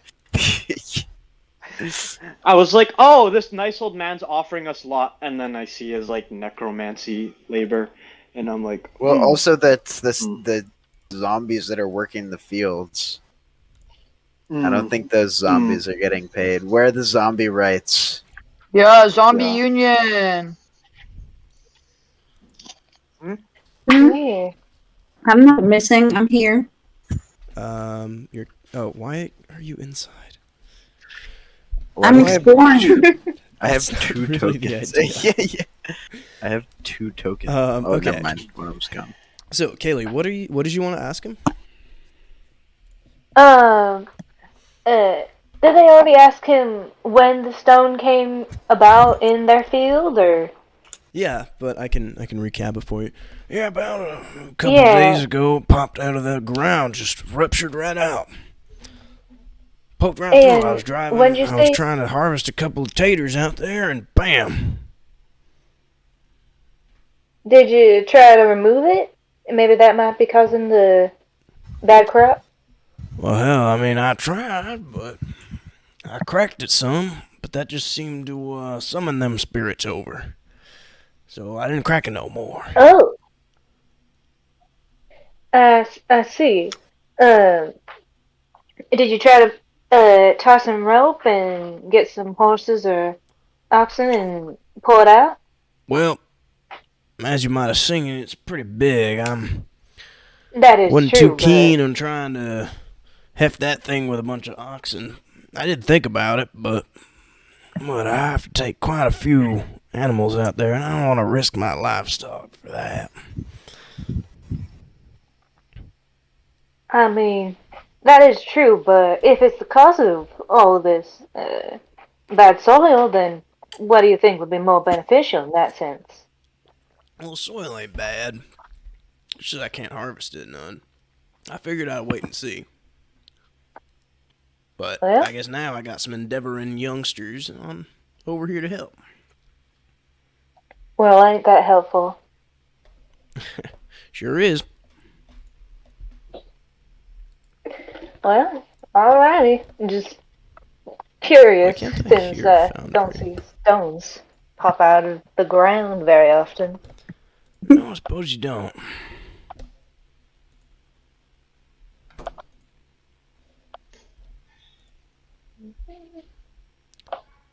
Yeah. I don't know. Anything else? I mean, you're probably more magical than I am. Any other things I might have checked? Does anything happen when you get close to it? Well, yeah, spirits show up. Usually. Oh, so if you approach the stone, then spirits will come out? Yeah, sometimes it takes them a little bit. Sometimes, I don't know, it's just kind of random. Sometimes they get mad at you quick. And do they come out more just in proximity or in day or night time? Oh, proximity. They don't care about day nor night. I see. Understand then. Alright, that's good to know. I was thinking about go checking it out, but since you told me that the spirits might pop up, maybe think about that twice. Well, I mean, might have to. Yeah, I really appreciate y'all doing this, by the way. Oh, yeah. It'll just show your character. Yeah. Want to make sure the town succeeds? Yeah. In the meantime, your characters gather up over here, and yeah, what's good? What's going on? All right. So, okay, we're just gathered out here, huh? Yes, sir. What's the plan of We approach? see the mysterious crystal. Yes, you can. Glowing in the darkness. I'll be like, well, I'm unsure of the nature of this crystal, but we must somehow discern its properties. So, I propose that we do this by going up to it and touching it. Wait, hold on. That's not very wise. Now that I think about it. Any ideas? Hmm. Who is this person up here? Who's who? Oh, wait. That's what I'm asking It about. shouldn't show up as a person, does it? Well, It it shows does. up as a token. There's a token. Oh, it's just supposed to be a cactus. I see a person, alright. I see. That is most There we go. definitely Did that work? the being that I'm okay. perceiving. It is gone now. It's just supposed to be a cactus that I decided to put in. Okay. Cool. Well, I think our first course of action should probably be to approach it from a non-hostile perspective. Oh. And see what goes. Alright. Say no more, my prickly friend. Great crystal. We mean you no harm. Wait. Let's start from up here. Oh, okay. So that we can have a high line of sight. What do you mean high line of sight? Well, I assume these are how tall are these like props? Oh, these ones are pretty low. They had a version of this where it's super tall, but it messed with all the vision and was kind of irritating. So I've left them low. Well, either way, if we They're walk in a straight vegetables. line, won't trip accident. Yep.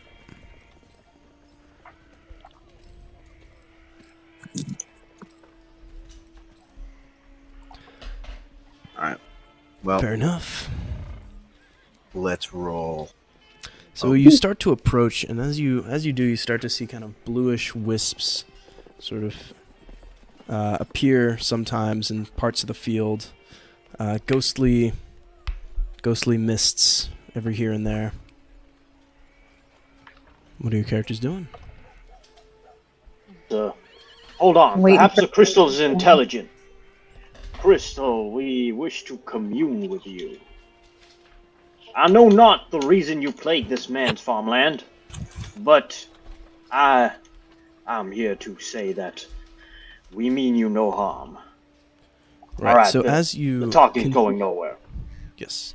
So you continue to approach, and as you do so, those wisps of mist seem to become more frequent or more prominent, sometimes close, sometimes far, but all sort of becoming more manifest as you approach towards the crystal.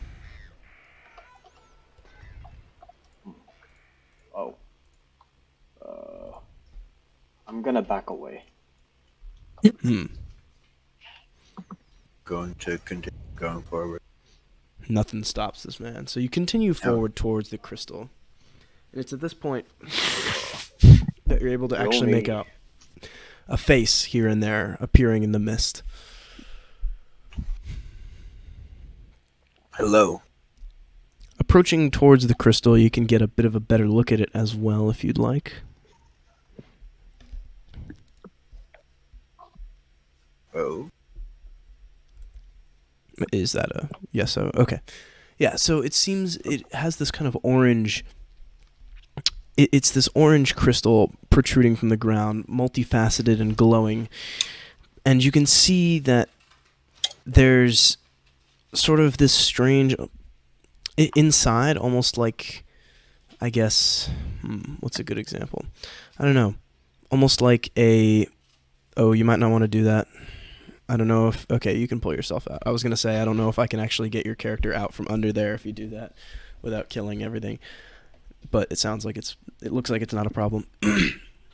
But you, as you're looking inside, you can see kind of this purple mist sort of billow around within, almost with this crackling purple like lightning that kind of disappears and reappears, sometimes pressing up against the sides of the crystals, sometimes receding. And that said, it seems to be overall fairly minimal, mostly dominated by this orange crystal and this orange glow inside. And as the mist sometimes approaches some of the cracks on the crystal, you can see there's a couple of chips. Those cracks seem to almost tingle, almost for a second spark, but quickly the mist always fades away. Yet, for Langford and I suppose Sasha, and I don't know, Sana's all the way back here. Sana's been awfully quiet. As Opie and Nijoni are inspecting the crystal, you start to see some faces appear and begin to fully make themselves manifest. So from here, I should be able to make them do something like that. And a group of spirits appear. About 4 of them in total, dressed in ancient tribal wear, with what appear to be tribal or clan daggers in their hands, ghostly weapons, incorporeal themselves, but nonetheless looking as though they could perhaps be just as dangerous as a corporeal one. What will your characters do? Hello. Oh shit. Oh, these are real ghosts. Oh god. Hey. Con will just wave excitedly. They say something in a language that you cannot understand and make some strange hand motions that you can't seem to decipher. Anyone know their tongue? I really... By the way, that effect looks so cool. Oh, the shimmer. They're like waving. Thing is so laggy for me. Is it the Hey, wait? Which that ones are the one- ones that are talking? The ghosts are talking, yeah. All of them? Yeah, they all kind of move in unison. Not perfect unison. Oh, that but one looks like a sociable unit. though. How about we talk to the sociable one? Yeah. That one looks I forgot about the mighty adjectives. sociable. Yes, I Mighty suppose sociable there, sir. this particular one seems to have a softer face than the rest, and it will approach your characters. I will not And it- draw my weapons. It does have its weapon drawn, and it will approach along with this one that's more intimidating. And while the sociable one seems to make a motion to move away, the intimidating one is just going to approach menacingly with its blade drawn.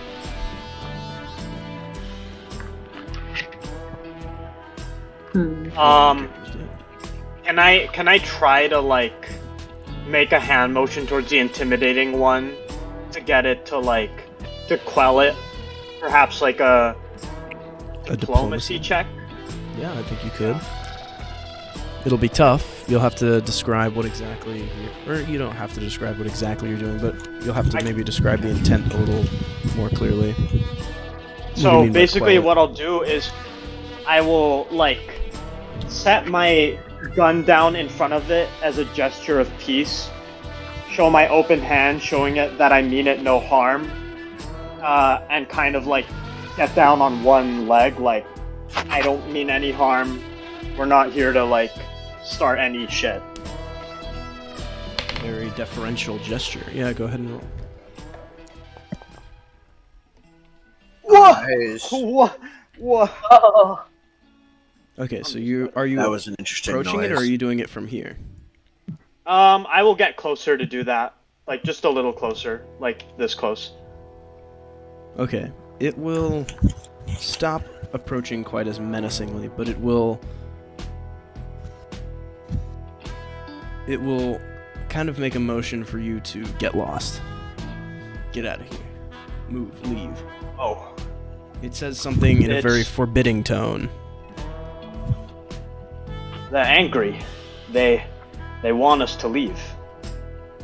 Alright, guys, hear me out. What if we just talk really slow and clap? That way, they'll understand us. We have to get you to leave. No, I'm just kidding.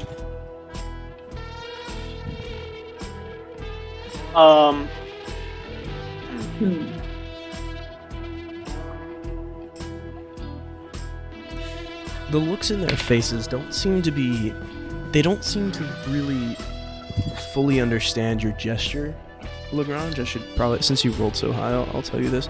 They don't really seem to like recognize your gesture. They just seem to recognize not really hostile intent. But it doesn't seem like they're intelligently understanding what exactly you're trying to say.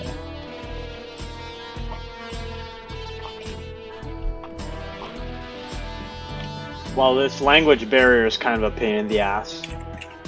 Okay.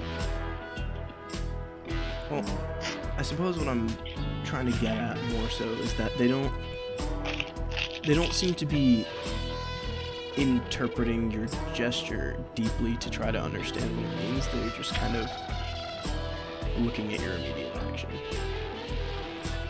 Yeah, yeah, okay. I'm not sure if it's because of the language barrier or if it's because that's all they're doing. Don't worry, I give him one of these. He knows exactly what I'm Nonetheless, talking about. Since Nijoni and Opie aren't leaving, this one is going to more forcefully ask you. Mods, kill that guy. More forcefully. Mods, crush that guy's skull. This is you, Nijoni, that he is asking to GT. No, The but I opponent. gave him this motion, so that's what I'm talking about. You're gonna give him the mods crush this guy's skull motion? I'm gonna look at this dude and be like, I'm gonna point at the crystal, and then I'm gonna point like away. It does not seem to understand, and it is now like, I suppose, 5 feet from your location and rapidly approaching, so to speak. I'll back up a little bit. It will now turn its attention towards OP, and this one is going to start approaching 5 feet from, or I guess, what is this? 15 feet from your location and rapidly approaching. It will start doing that too.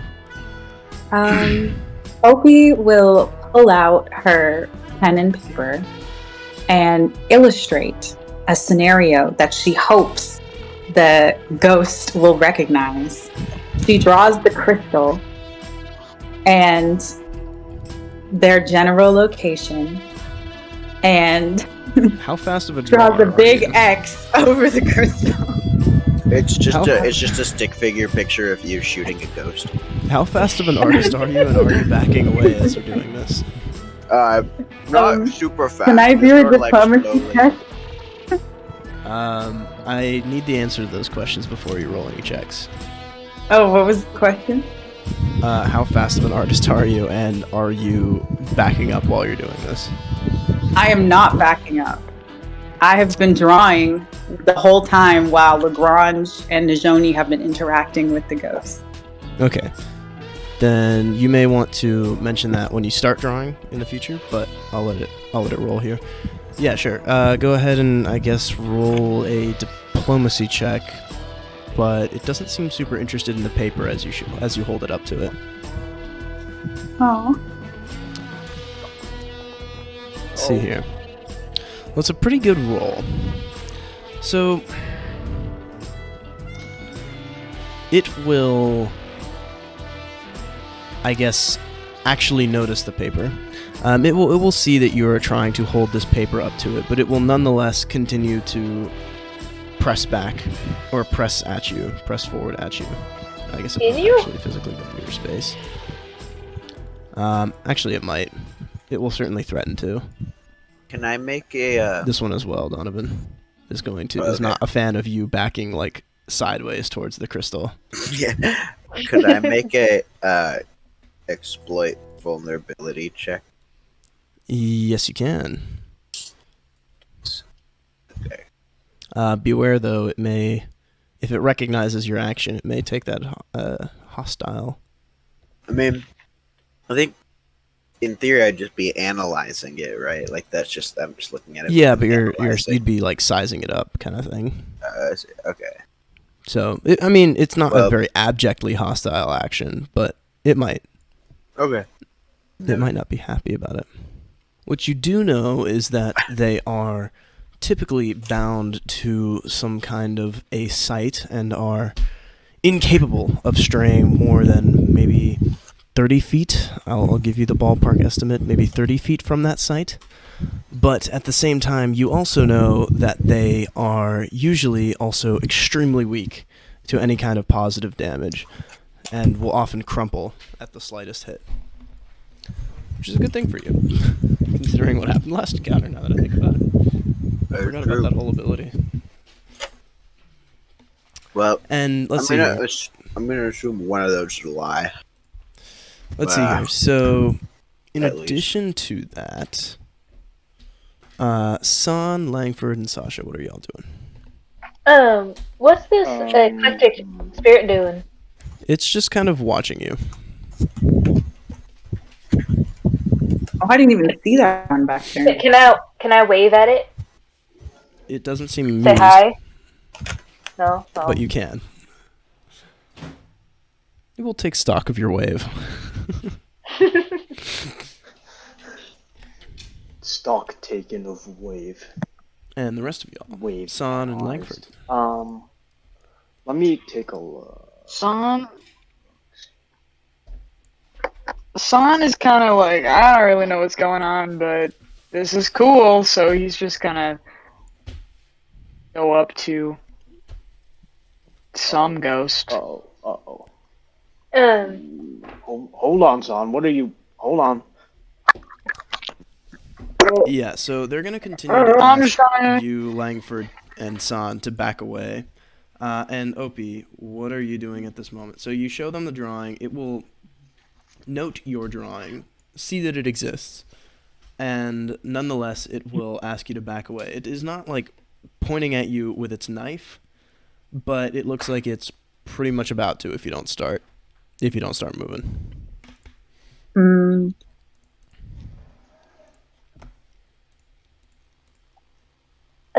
Do I have any? They also don't really seem to fully understand just this big X over your drawing here. Well, Or everyone. if they don't seem to fully understand it, they definitely don't seem to care.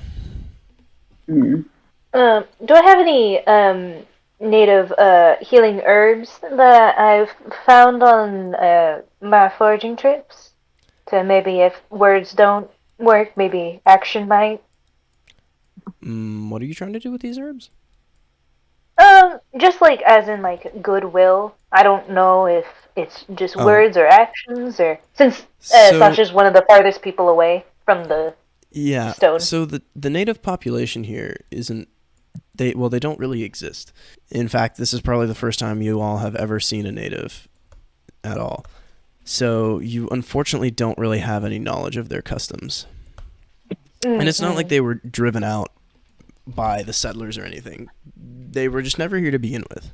Every now and then people will find relics of their past, but like Farmer Jameson was saying, he's never seen a native since the establishing of this colony. And by native, I didn't necessarily mean like what they would use, but more of like what is native to this area. Oh. Of herbs of like that are usually used or associated with healing wounds or fevers or something like that. That's interesting. Maybe you can roll a nature check. And again, Nijoni, OP. Yeah. I think I'll continue backing up, but not super fast, just sort of slowly. What the fuck are you doing? Yeah, you don't know. Oh my god. Oh my god. Oh my god. You pull out a poisonous mushroom. And then you're like, shit, that's not what I meant to do. Oops, not that one. And it inclines its head in a strange fashion, and it certainly doesn't seem to be particularly wooed by your gesture. And at this point, Opie, if you're not backing up, this thing is going to make you. So it is going to...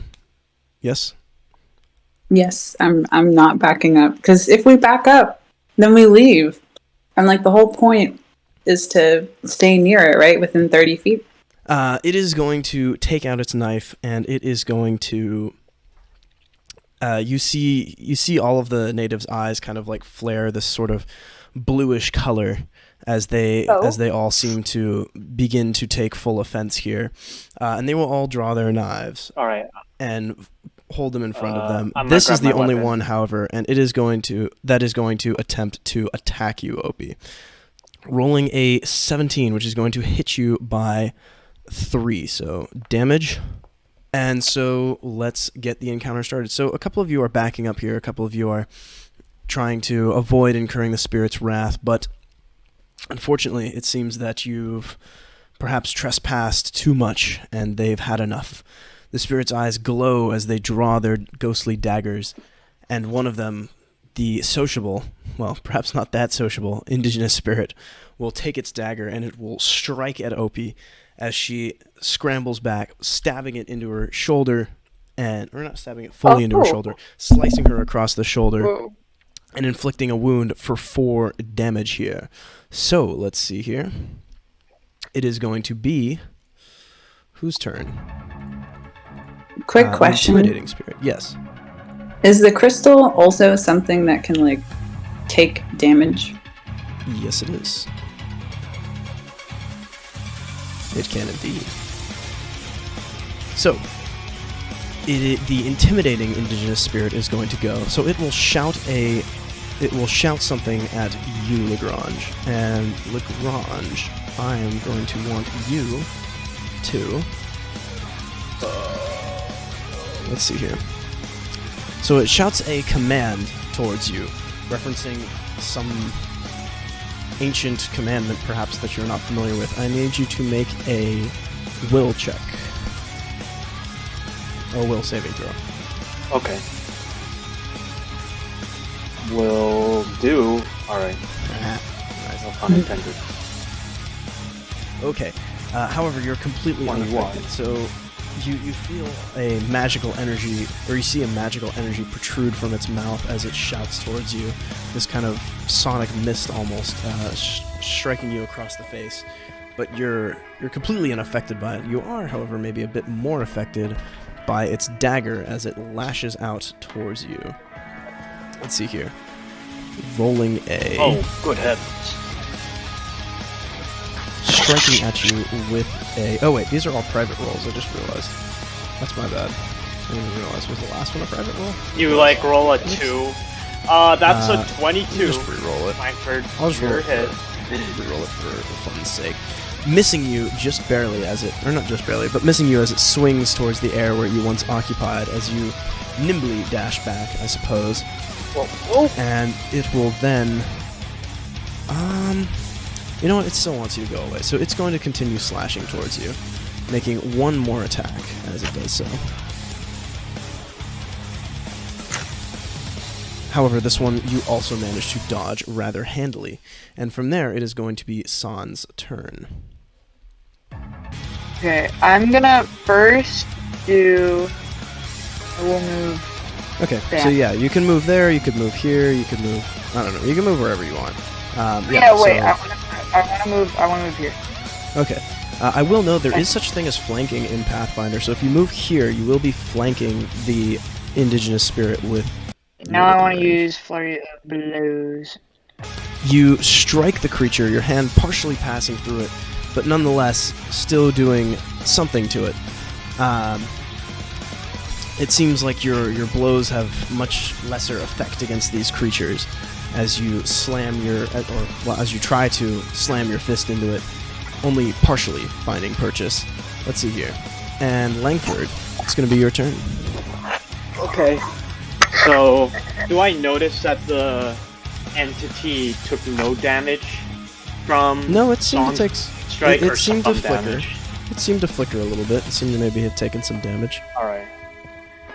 I will prod at it with my bayonet. So for you, on the other hand, you smash into it with your bayonet, but it just passes cleanly through it. It seems like maybe it's partially sort of finds some purchase, but still just kind of passes through it rather harmlessly. Doesn't even seem to flicker or wane from your attack. So that's one action. What else are you thinking? I will mention that also because they're incorporeal, it's going to be very difficult to... well, actually, it's impossible to use any strength-based actions on them as a corporeal creature. Maybe I'll, I'm thinking of doing something related to the crystal. I just don't know, like, quite what. Well, Okay. last time it got cracked, more spirits came out. Is what Well, we're the told. spirits initially appeared. Well, I guess, yeah, but Alright. we should. Okay, well... Yeah, Nijoni, you did notice the sort of crackling purple mist inside. Yeah, where it was like escaping through the crack. Yeah, it seemed like it was... It did almost seem like it was trying to escape, yeah. Alright then. Let's go for it.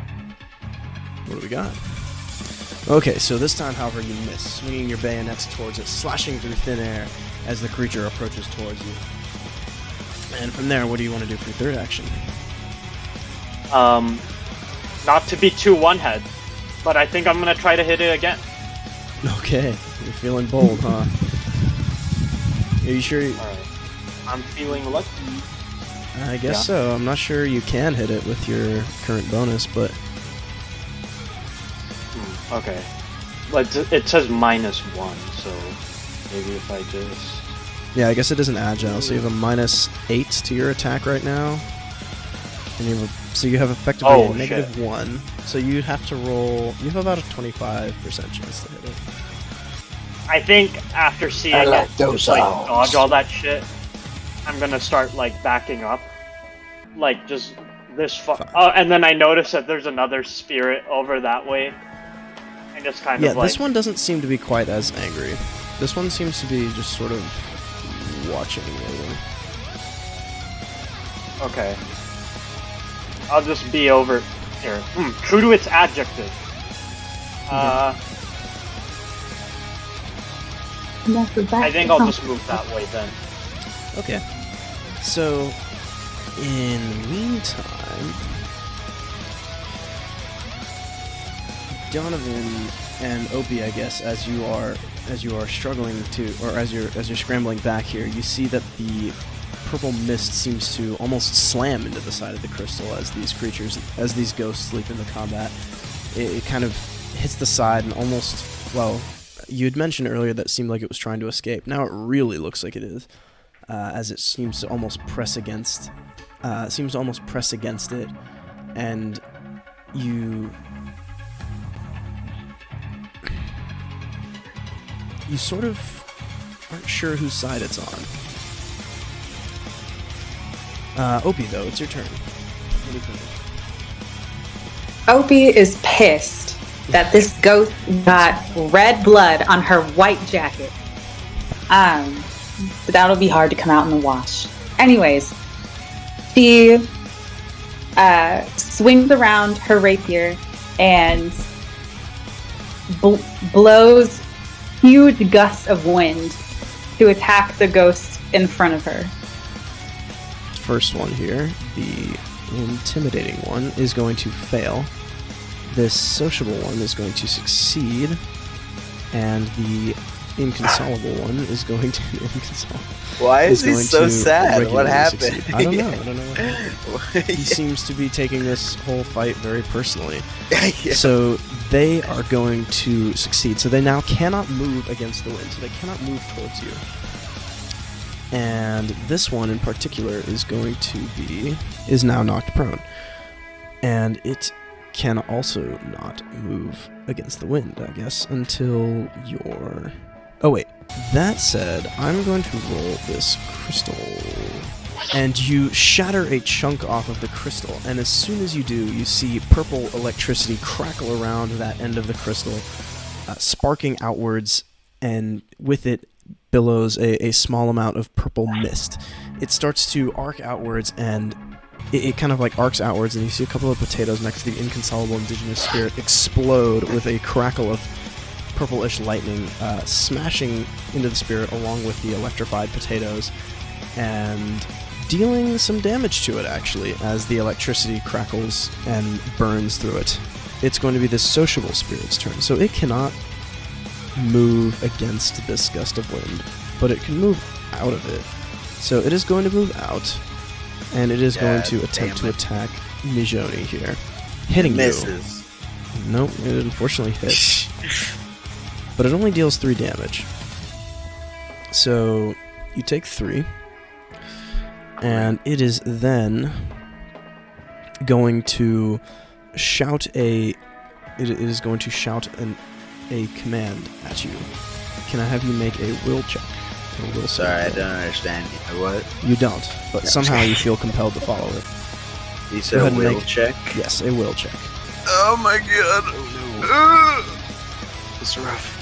It is not a critical failure, don't worry, but you are going to be stunned 1. So you are going to...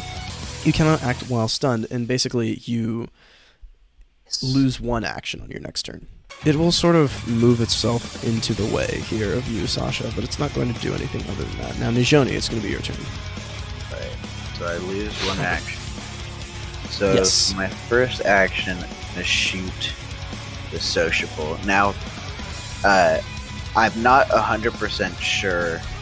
You said, you dubiously told me that they were very weak to positive damage, right? Yes. Okay. So could I shoot it with positive damage by like 60? Okay, so it's an exact hit. So go ahead and roll your damage, sir. So you can describe it, I guess, once you're done here. Okay, go. So, I rolled my unarmed strike, but it's the same thing. So. Okay. So I guess just tell me how much damage, or roll the damage separately, I guess. Yeah.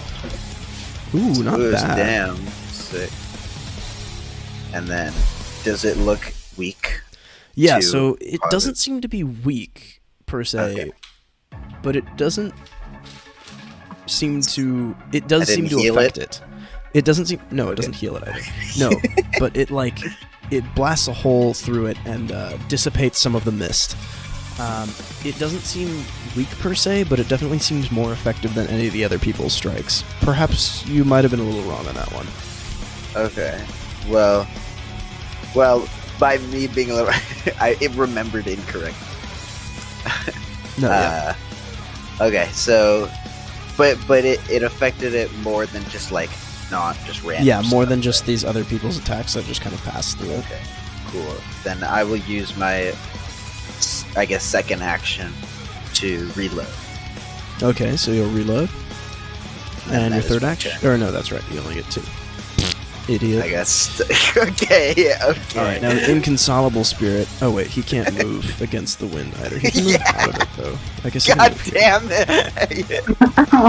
Yeah, so he's going to spend an action to move. Well, this is good. You're Guess wasting their so. actions. Now they have to spend actions to move instead of just attacking you twice. It is going to target you, and it is going to again issue. Yeah, no, there's no thing Wouldn't here. they have So, to move anyway? oh, I guess that's true. Yeah. But it is going to strike at you with its clan dagger, and then it is also going to. Oh wait, why is your AC 16? Wait, why is it lower? I mean, it would still hit anyway, but Because you're flanked. Yeah, idiot. oh, I'm God I didn't damn realize it! it already works in the flank there. So it stabs you with its dagger, dealing 4 damage to you. Ouchie!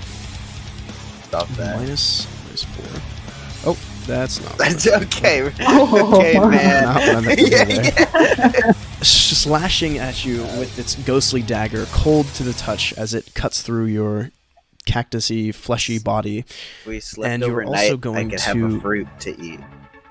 Oh man, if only. And you are also going to need to make another will check. Alright, easy dub for the likes of me. Will roll. This time, however, you're unaffected by it. Or wait, Oh, thank you. Oh, yeah, you're unaffected by the effect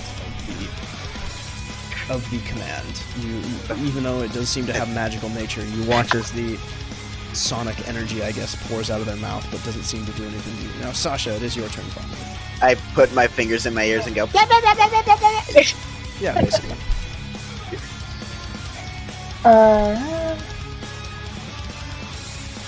So it seems like this, the ghost in front of me seems pretty, well, I guess blocking my path between,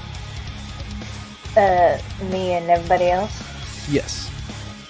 Or channel the elements. Okay. And, as they do, suddenly, wind kicks up around them, and some, I start to collect in the air near them. Alright, that's one action. So you channel your elements, calling upon the power of air and water. And ice. And then what? Blast his ass? I think I might. 4 winds? I don't know. Yeah, actually, you probably don't want to do that. Maybe you do, I don't know. Well, did it seem that they took, electricity well? You hadn't seen anyone try. I mean, from the crystal. Oh, wait, no, that was exploding. Yeah, they seem to be hurt by that, yes. Okay. They're going to, Too much damage. It does seem to still partially pass through it, but you do seem to find some purchase here. It doesn't quite seem to be like Lagrange's attacks where they were almost completely ineffectual. You're still getting some context, shall we say. And from there, your turn is going to be over. So it's going to be this intimidating indigenous spirit's turn. So it is prone. It is going to spend an action to stand up. And it is no longer going to be prone. It is also no longer going to be off guard. And it is going to, I guess, attack San. So it's going to roll. So it's going to, that's right, that's how this works, isn't it? So it's going to target you, San. and it is going to strike at you with its ghostly dagger, dealing, let's see, 5 damage to you as it strikes. Slicing, oh, I keep doing that, don't I? Slicing into you with the cold steel. And from there, it is also going to force you to make a will check, son. So you're going to need to roll some will.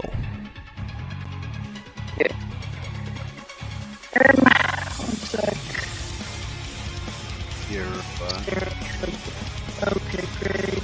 Roboto. It's okay.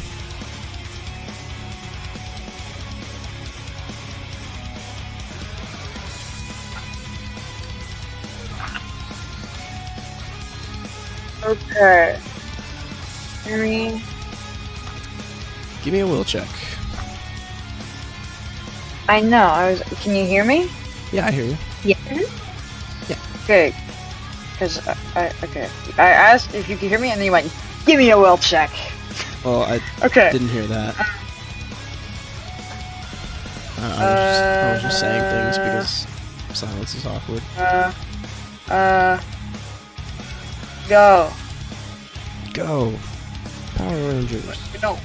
No, where do I go? Oh, in your character sheet. For a will check. They're on my character sheet. Saves. Hit points, armor class, perception, initiative, saves, will. What expert? Okay, hold on.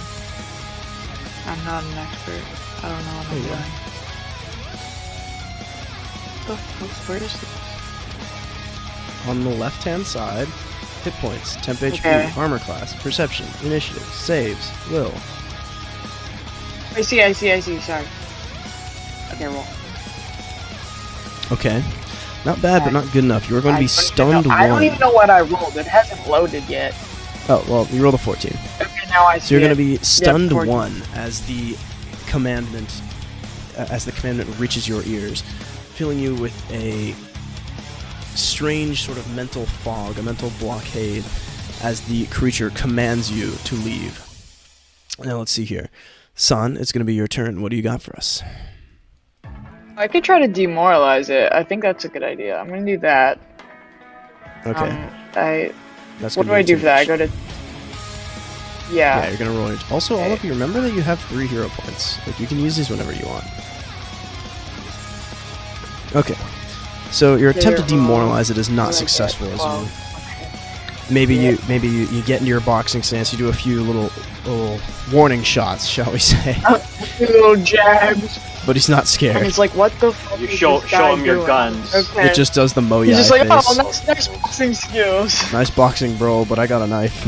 And you're like, well, that's crazy, dude, but I got a punch. I would like to ask you what type of damage you would like to use, which may influence the amount of damage these things take. Applies if you're lawful. I think they're getting rid of that too, so I think you can safely ignore that. When it deals extra damage if you're a criminal. Yeah, pretty much. It's kind of stupid. So, San, which one would you like to pick? Yeah, positive, because that's better with undead, right? It's so slow. I need to like clear up space. That's a critical miss. Oh! Maybe you want to hero point that? You can only do it once, but you also can't get any worse than a critical miss. So that is going to be a hit. So you're going to strike it with both attacks. So you are going to deal. What's happening to Donovan's token? I don't know. I know. Maybe don't do that one. So. Is that the one that's like blinking? Yeah, it's the one that's going crazy. Yeah, 22 damage to it. Alright, so you're going to obliterate it in one shot. So San is going to bust out his inner Saiyan spirit. San kind of does this like this wind up, and you can see him just gathering all of his energy and being like, "I am the coolest man alive. Wait, I actually, am hold so on, cool, hold on, even if this guy." 1 second. I'm holding. Forgot. There's something very. He does this like wind up. He's like, "I don't even care if this guy ignores my boxing skills that I decided to show off to him. I'm gonna show off even more." And he winds up his fist like a baseball player and just beats the shit out of him. You don't even see him move because he's so fast that you see him move so much that you don't see him. How do baseball players wind up their fists? They they spin their arms around.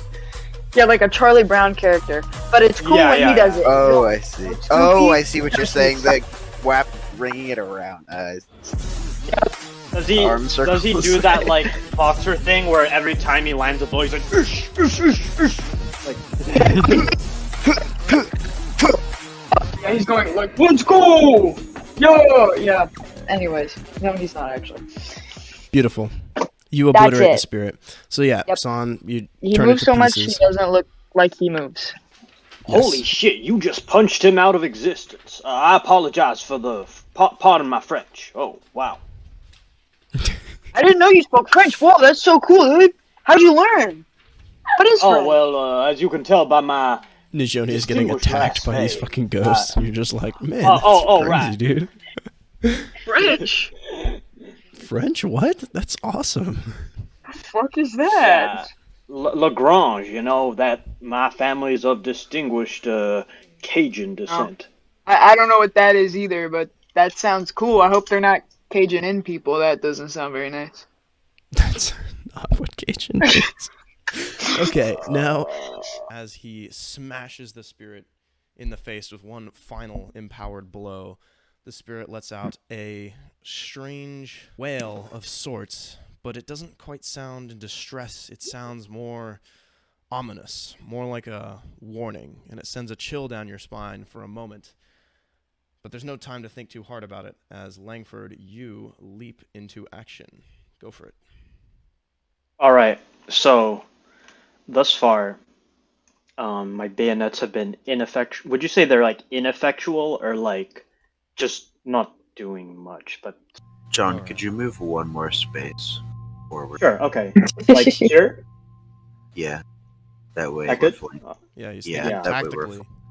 Huge, okay. I like the tactical intuition. Oh yeah, banger. Okay. I'll use demoralize instead. Okay.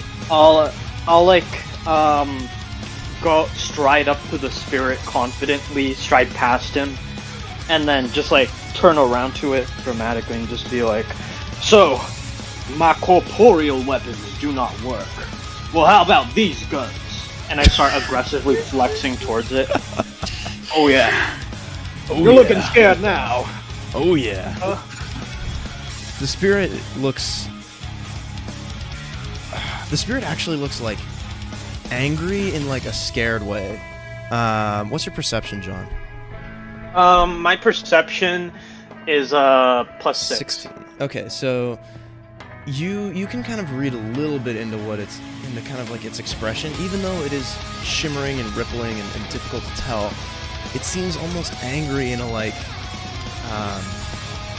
in a worried sort of way, like you don't understand sort of thing. But the fact of the matter is that there's a bunch of ghosts terrorizing the farm here, so it doesn't get you way too much maybe. But that said, you still have one action left. What would you like to do with it? You're also welcome to attack with it if you want, or make more other checks. You know, I just flexed at it. What if I did an unarmed strike? Like, it wouldn't do anything, but... You'd probably want to... have you reloaded your gun? Oh, I haven't, actually. Let me do that. Okay. Then you can take the reload action as well, and then you can end your turn. Okay. Yeah. So maybe we can say you reload maybe before doing that, just for the, for Yeah. the sake of flow here. I reload my gun while showing off my other guns. Use the guns to show the guns. The crystal. So the crystal was partially shattered by Opie's blast, and you all had quickly ignored it for a second here. But as you're standing there, suddenly the crystal begins to alight as the black mist and lightning inside of it starts to explode outwards, smashing towards the edges of the crystal like something striking the walls of its prison. And I need to roll a d6 / roll 1d6. I'll go in that order. 2. So, Son, a bunch of the crops. So as the lightning explodes outwards and explodes inside the crystal, a bolt of black lightning, almost like a tear through reality, laced with orange energy as well, crackles and strikes into the crops near you, exploding a bunch of radishes and potatoes, and sending crackling, black lightning-infused potato chunks at your face, as well as Opie question. No. No, you're just far enough. And Opie, you throw your hands in front of you as small fried chunks of potato pepper into your arms ineffectually. And Son, can I have you make a reflex save, please? 23. Okay, so also a success. So both of you take half damage. So you both take 2 damage as you dive out of the way just in time, Langford, as well as you, Son. And these searing chunks of potato smash into you. They are, well, they're deliciously crispy and cooked to perfection, but also covered in this strange black lightning that seems to strike at your very soul, strike at your very heart. And you will take 2. One of them is going to be, I guess, bludgeoning damage, technically. And 1 damage is going to be force damage. Or spirit damage, sorry. Spirit damage. And from there, as the crystal explodes, as the bolt of lightning explodes from the crystal, Opie, it's going to be your turn. Shingas. Okay, so you're going to target which 2? These 2? Yeah. Okay, so you send the magical air slashing through the night at it, and though it does seem to make an actual attempt to dodge this attack, unlike Langford's attack where it just kind of face tanked it, the damage unfortunately seems to pass for the most part right through it, largely having no effect against the apparition. 2 actions. So you still got 1 action. I will go ahead and move back a little bit. Okay. Right about here. Alright, move 25 feet. Yes, ma'am. Let's see here. So, from there, where's the encounter? Here we go. The sociable spirit will attack. So this one is frightened, and it is also flanked. So to avoid being flanked, it's going to move. It's going to take note that Nijoni is kind of low. Well, actually, it also has you flanked, so you know what? It's not going to move yet. It is going to, in its fury, it's kind of throwing it off thanks to this frightened being. Target you, Nijoni, and it is going to roll with its dagger to strike you. Rolling a natural 1, a critical miss as it slashes towards you, completely missing you. I don't know, what does it look like? It's like very focused on John, and it like turns around to try to attack me, but it doesn't realize that I'm significantly shorter than John. So it just like shoots where it thinks John would be, or like John's height, and or Langford, and just goes right over my head. I got in his head. It slashes right past you and then whirls around in a fury at John, shouting words at you, Langford, that you don't quite understand, but hold ancient power nonetheless. I need to make a will check. Oh, he's dissing me. Well, that's definitely a failure, but it's actually not that bad. It's not a critical failure, so that's pretty good. Let's see. So you are going to be stunned 1 as the words ring in your ears. The scream of the last spirit, as well as this one's anger at you, fear of you. Perhaps not fear of you, but perhaps fear of your actions. Who knows? Seem to ring a little bit in your mind. Maybe you are making a mistake here. And you are going to be stunned 1, if I can find it, which means that next turn you will lose 1 action. From there, it is going to try to avoid being flanked. It is going to move. I guess he's going to move over here. No. There we go. And then from there, it is going to be the other indigenous spirit's turn here. So this one has now been angered as, Sasha, you have attacked it, and it strikes at you with its own dagger. Now, its dagger seems to be almost more corporeal in a way. It seems to be maybe a different... well, you're not sure. But it's definitely a different sort of weapon, and it will stab you with its dagger, which... I guess, yeah, it seems to be holding like a physical dagger rather than sort of attacking you with more of a ghostly object. And it is going to strike at you. Rolling a 24, hitting you by +6. Do you have any reactions you're taking here? No, I don't think so. I don't think so. And dealing 3 damage to you as it slashes into you, which is admittedly not a ton. That's right, you can't do -3 on this. You can only do it on the... So you take 3 damage as it strikes you and utters a command. So I need you to make a will save as well. Yeah, nice. So that's a 15, so that is unfortunately a failure. So you will also be stunned 1 on your turn, making it stunned. And then it is going to finish its turn with 1 more attack, I think. So it is going to go... It's a D&D player, so it's just going to spam attack rolls the whole time. It is going to make 1 last attack here. Rolling a 17 and missing by barely 1 from your AC, which is incredibly close. As the dagger shaves just in front of your face. It's kind of like the sort of surprise sort of look as the knife passes right past you, maybe nicking your nose ever so slightly and giving you a small sting of pain as it grazes you. Now, Nijoni, what do you got for us? Well, if it ain't broke, I'm gonna shoot it with If my it ain't gun. broke, it should be. Yeah, exactly. We can fix that. Which one would you like to shoot? This. Here, target it. This one? Oh, this one? Yeah. Gotcha. And The inconsolable one. So you whip out your gun. Here's your gun. Shoot. Oh, he's crazy, 22. dude. Yeah. Look at that. Alright, so you hit it, and do you want to roll some damage? And Yeah. this is what kind of damage? Positive. Alright. What? Wait, you don't have any... Oh, that's right. Yeah, that's how that works. Okay, so it takes 1 whole damage. So Yeah. you...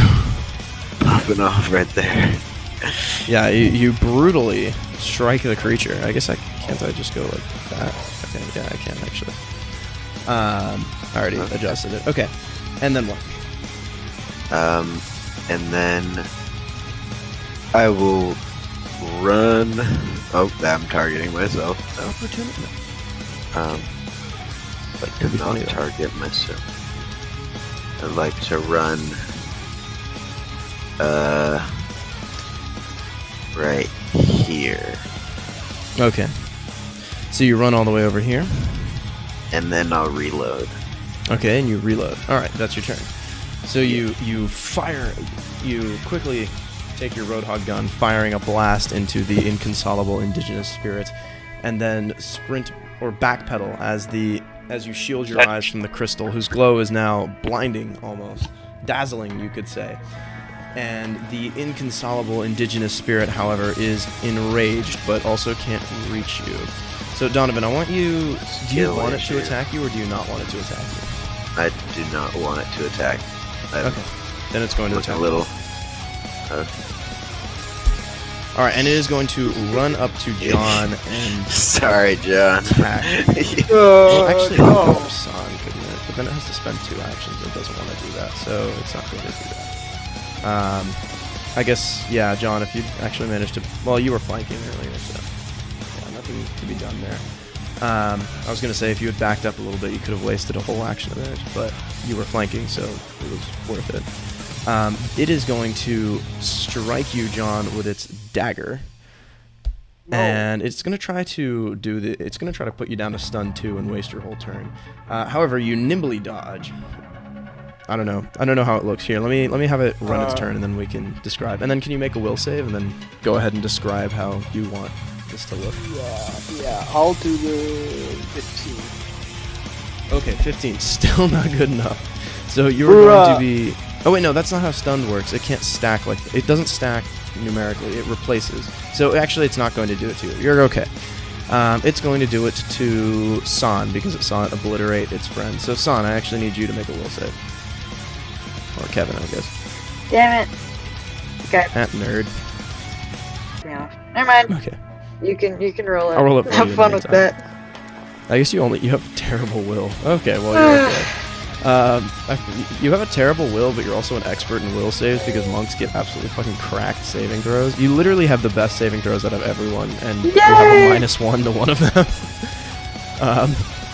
So you do still fail, so you're going to be stunned 1. That means you're going to lose your 1 action on your next turn as the creature utters an ancient command to you. Now, Sasha, it's going to be your turn. What do you got for us?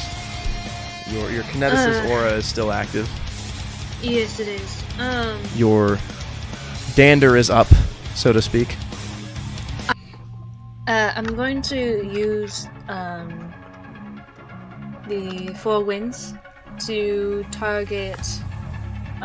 Well, if you want, you can leave. If you want to stay, that's your prerogative.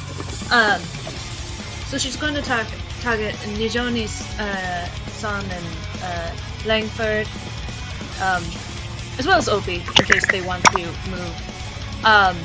and get out of the light. Just because it seems that as we're staying there closer, it seems to get more intense and more lightning bolts happening. Yeah, so what 4 Winds does is a super powerful kineticist ability. She can spend 2 actions, right, on her turn? Yeah, 2 actions. 2 actions on her turn, so that's going to be your whole turn, because you're going to... because you're stunned. And all of you can move half of your movement speed right now. So San, that means you can move 15 feet. Opie, that means you can move, and it's rounded down, so you can move 10 feet. Why does it say plus 10 feet over your character? I have no idea, but all of you can move half your movement speed rounded down. So Langford, you can move... Langford has a higher movement speed. I didn't know that. Okay. So fast. I guess Langford, you can move 3 squares. Like San, you can move 3 squares. Bro, he's speedy. Bro, dang! Wait, but it's so fast. 3 squares? Do you have a extra movement speed? I don't know. Oh no, you don't. Okay. Yeah, I don't know. So yeah. Okay. So yeah, go ahead and move your characters. Or San, I guess I can move yours unless your thing is working. So like 2. How many squares? Half your movement speed rounded down in any direction. Here. Oh good, now you're flanking this guy. So yeah, you can go ahead and move wherever you want. And then it's going to be your turn after that, San. So, what do you mean? Maybe you'll just coordination back is pretty away. key here. Because you have pretty much just... If you want to back away, you can. You also have a prime opportunity to flank any enemies that you're looking to do, right? So... I can help San right now. I can flank that. Yeah, well, even San can also even move. It depends on if you want to beat the pulp out of these spirits or not. So like San could move, wherever, and then you can move to flank the spirit, for example. This one is dead, so I can delete it from the battlefield for all intents and purposes. Do that? Yeah, you could do that. Although I will say, if you're looking to strictly create distance, you could move San right here, and then yourself. Or actually, do you want me to help you or not? Or advise you? No, I do. It's up to you. I mean, I just kind of want to flank this boy right here. Okay, yeah, it's pretty beneficial for you. And then Nijoni, where would you like to move?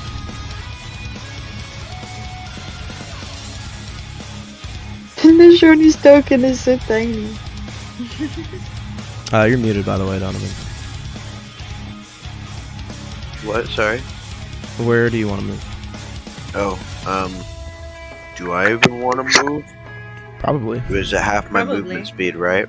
Yeah, so you could move like even free. to just right here. Free movement. He gets to move 2 because he only has 20 or feet. if you want to get further away. I have 25 feet. 25 feet, yeah. So that's What is that? 10 feet I can move? Yeah. Okay, I'll move here.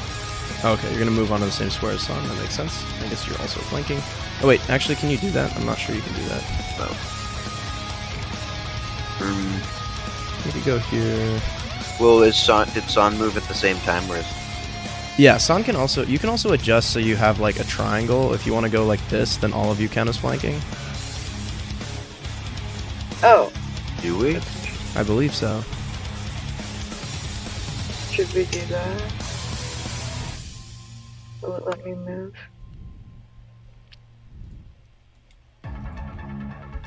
But what do you then think? Son is getting flanked by the spirits. Yeah. Well, you could also instead have, because Langford was 10 feet. Langford was here, so you could have. You could go. Sorry. You could try to go Son here, Nijoni here, and then Langford here, and then he's not flanked.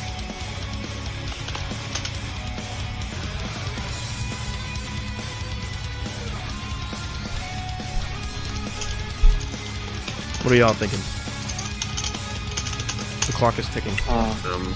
Good. Yeah, we just adjust the triangle and then I'm not getting the Then no Is that the plan? Yeah. I could go here, or I could go to where Son is. Yeah. Son go. Be a good idea. Alright. Should I stay where I am? If we're trying to like. I just reverted No, you, you so would that go. you could plan it. Oh, okay. Yeah. You could go, John. You would go here. Here. Yeah. Son would go 2 spaces above you. Okay. Sure, get the triangle rolling. Okay, so you've got, you now have this thing frightened and off guard, so its AC is lowered by 3, which means you have a plus 15% chance to hit and a plus 15% chance to crit, which is pretty good. And it is Son's turn. So Son, you are stunned, which means you get 1 less action, but you're also a monk, so you kind of get 1 extra action because you're flurry of blows, so, and you're already in melee range, so it's your turn. What would you like to do?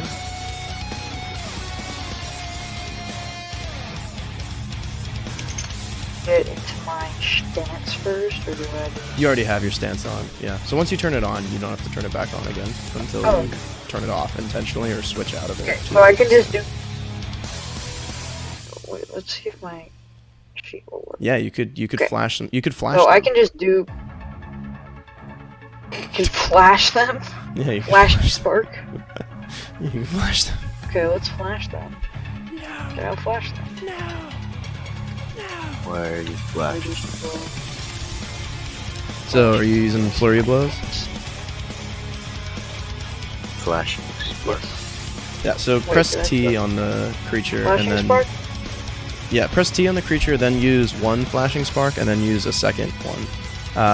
Use the +7 and then the +3. Okay, hold on. Dice are so bad for my computer. Okay, you... Why is the stunt description like 2 paragraphs long? No! It is really long. Oh my god. There you go. Okay, and then I do it again. Yeah. If you have the little arrows on them, then yeah, you roll it. Okay. Critical hit, alright. And the second? And he comes in for the second Sorry. crit? Randy, Wait. you're Oh, I rolled the wrong slithering dice. in. Oh wait, Watch out, let's use the roll. So it should be +3 instead of +7, so it should be a 22. But you have... The other one is +2. No, don't worry about that. We're gonna pretend, we're gonna use the good rolls because it's more fun that way. Okay, so yeah, technically this one isn't a crit. It's just barely off by 1. So, and the first one was only a crit because of Langford managing to intimidate it, plus the crit, plus the flanking. So that was a pretty good maneuver there. So go ahead and roll your critical damage on the first round, and then roll your regular damage on the second one. And the second one will also have a +1. Wow, that is a fuckload of damage. And then at second level, What you'll have was it? I can't even see. It's 18 damage. Oh. Damn. Okay, and then I read. You don't even have to roll the damage. second. Oh my god. You don't even have to roll the Was that second. an 8? Yeah. No, it was an 8, so that's 12 damage. So you deal... So it does resist your attacks because they are... because you're no longer charging them with spirit energy. So... But you still deal a fuck ton of damage. Even though it has double resistance. So it seems to doubly resist the fact that you are attacking it with non-magical weapons with your unarmored fist. Or with your unarmored attacks. It doesn't matter. You destroy it. Yeah, go ahead and describe that one if you like.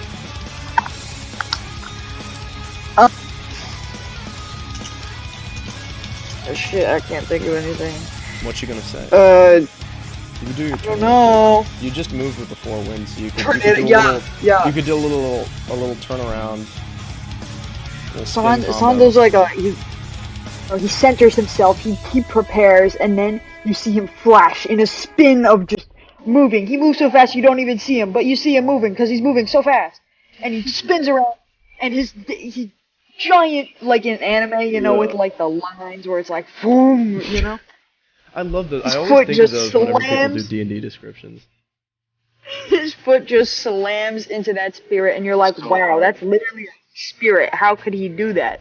But it flies backwards. He's just and crazy like that. It just, You just poof, don't and build then them the it's gone. same. The results of gains. And then he wipes his dust off his shoulders. And you're like, wow. What a fucking combo. His 4 wins massive plus shoulders. the demoralize plus the flank. Yeah. All of that into one crit to just destroy the That's spirit. a banger. And you still have 1 action left because you're a monk and you use flurry of blows. Fucking go! So what would you like to do with your last action? And You can what do would I literally like to anything do? you want. You could try to demoralize the other spirit if you want. You could Let's try let's to... demoralize the other spirit. Okay, with a +2. Alright, I don't know how successful you'll be, but we'll see. I- Yeah, roll your intimidation. Did I say deception? I meant intimidation. Yeah. Okay, so not good enough. But you did try.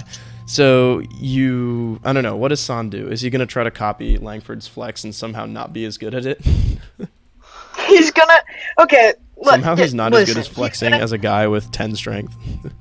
Actually, I don't know Nope. what He's strength gonna is. go up to the spirit, and he's gonna flex with all his might. He's gonna do the weird like pulling the arm thing. He's gonna do the thing where you like put your pecs out like a fucking turkey.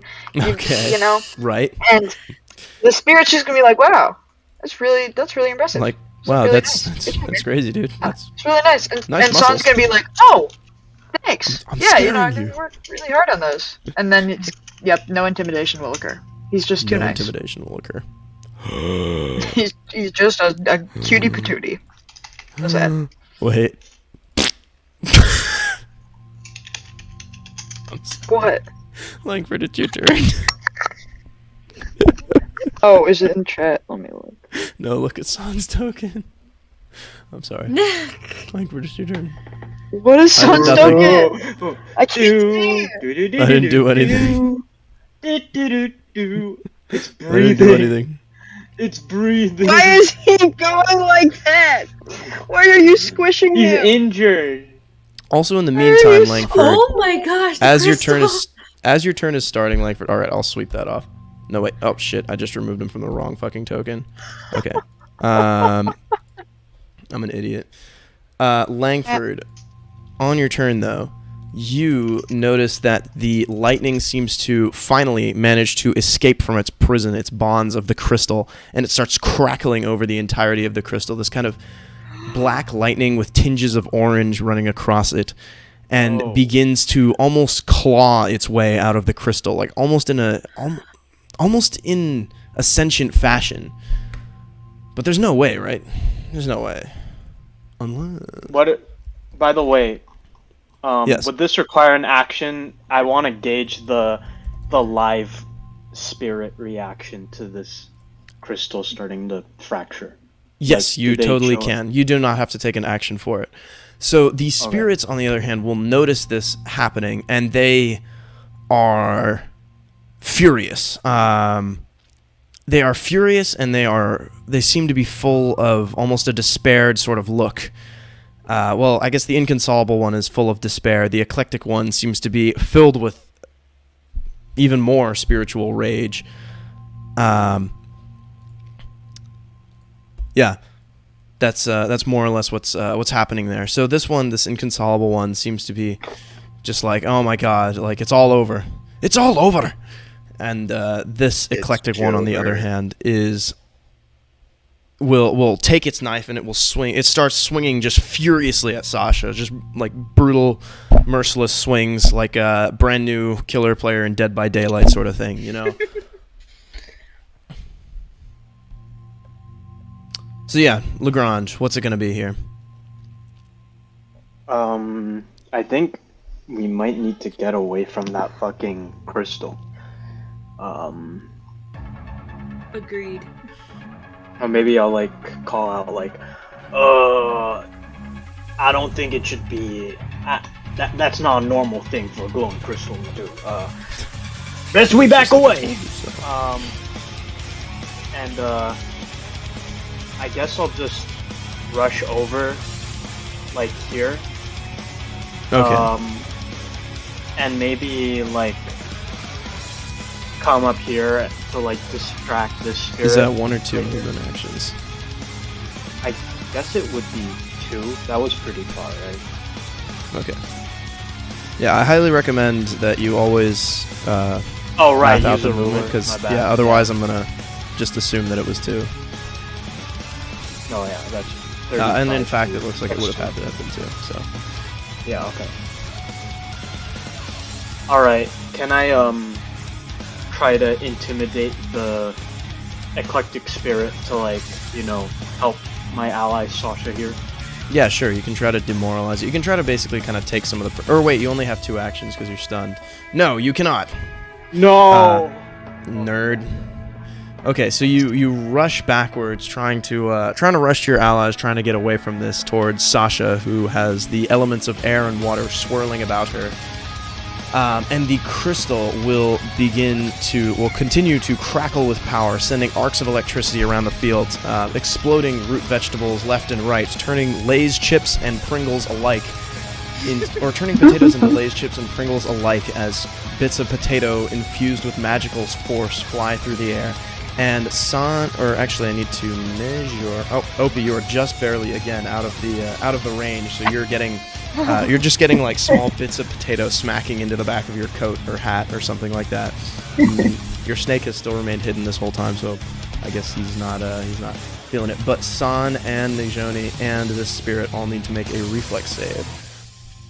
So the spirit is going to fail absolutely miserably with a critical failure, I believe. Nijoni is going to, or is it a critical failure? Now I have to check because fucking Nijoni had to roll a number that would make it so that I don't know.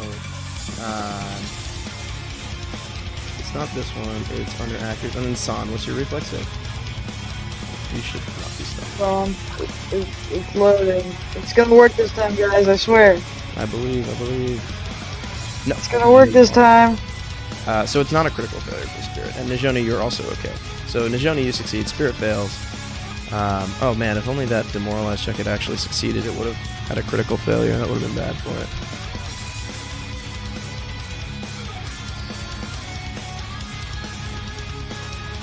And San, if it's not loading, I can roll it for you. But yeah, you might need to roll it. I've clicked it like 50 times. Oh. Oops. Sorry. Well, I can roll it for you then, in that case. So this is going to be a reflex save, which you're quite good at. And it is going to be an 18, so you're going to also succeed. So you roll 2d6. So, oof, wow. So San, you're going to take 4 damage.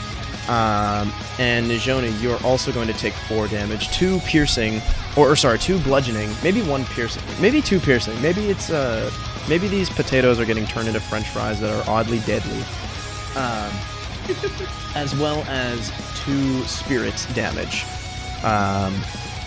And the spirit, on the other hand, which will probably take spirit damage, will take full damage. So it is going to take 9 damage from the roll. And it is going to explode as the lightning crackles over it, drawing its... as the potatoes explode, sending crackles of lightning through it, as well as the tendrils of lightning from the crystal striking into it, and almost wrapping around it like a cage, enveloping it, and brutally destroying it as you see the spirit cry out, or try to cry out in agony, its voice drowned out by the deafening sound of lightning in your ears, which I realize I should have found a sound effect for, but I didn't do that because I'm not cool enough. Now, Opie, it's your turn. What do you got for us? Opie is getting very concerned by the situation. Initially, she didn't want to leave to investigate the crystal further, but things are getting a little out of hand. So she decides to cast a shield to raise her defense, and yes, continue. And cast the spell Gale Blast to attack the eclectic indigenous spirit. Gale Blast is going to hit Langford as well. Yeah, sorry. I don't know how these work. Okay, so Langford, you're going to need to make a fortitude save as these winds strike into you and threaten to pick you up. Oh! Okay, the spirit fails. Absolute fucking nerd. Oh my god, that's a critical failure for Langford. No! Oh my god, your fortitude saves are so bad. Oh no! Okay, so Langford, or I guess you can roll your damage, I guess. So this thing takes full damage, which is your spellcasting ability modifier. So you actually don't roll any damage, you just click damage. So it is just 4. And you can push this spirit 5 feet away from you. Where would you like to push it? Opie has had enough of Langford's bullshit. Fire. Sorry, continue, John. No, I was just like, oh, you, what the fuck? Watch your fire, please. I do believe I broke several places I did not realize I could break. Alright, now, disoriented as the winds rip into the spirit, sending its apparition, apparent, that's not the word, sending its matter, scattering its spiritual matter through the winds as it struggles to hold on to itself. It is disoriented and confused, and losing its grip on Sasha, its rage will be redirected to the now heavily injured party member, Mr. Langford Lagrange here, and it is going to move 20 feet. So it is going to pass through you, Langford, slashing at you with its knife as it does so, slashing at you with its ghostly dagger as it does so, and given the fact that it is now the only one against all of you, it is just going to go for 2 attacks here. So it rolls 2 misses because it's a pussy bitch. Swinging at you twice with its ghostly... Well, actually, no, it's not a ghostly dagger. Wait, why does it say ghostly clan dagger? It should be a different one. Whatever. Slashing at you with its very corporeal clan dagger. Yeah, while I'm squirming, I'm like, oh! I like flinch to the side, and this, I'm like, oh, my leg! I lift up my leg, he like misses my leg.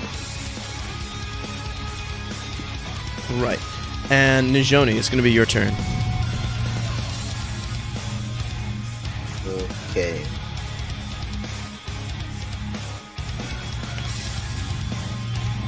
Wait, it's still counting my previous 10 feet of movement, but that doesn't count, right? Yeah, no, that shouldn't be a thing.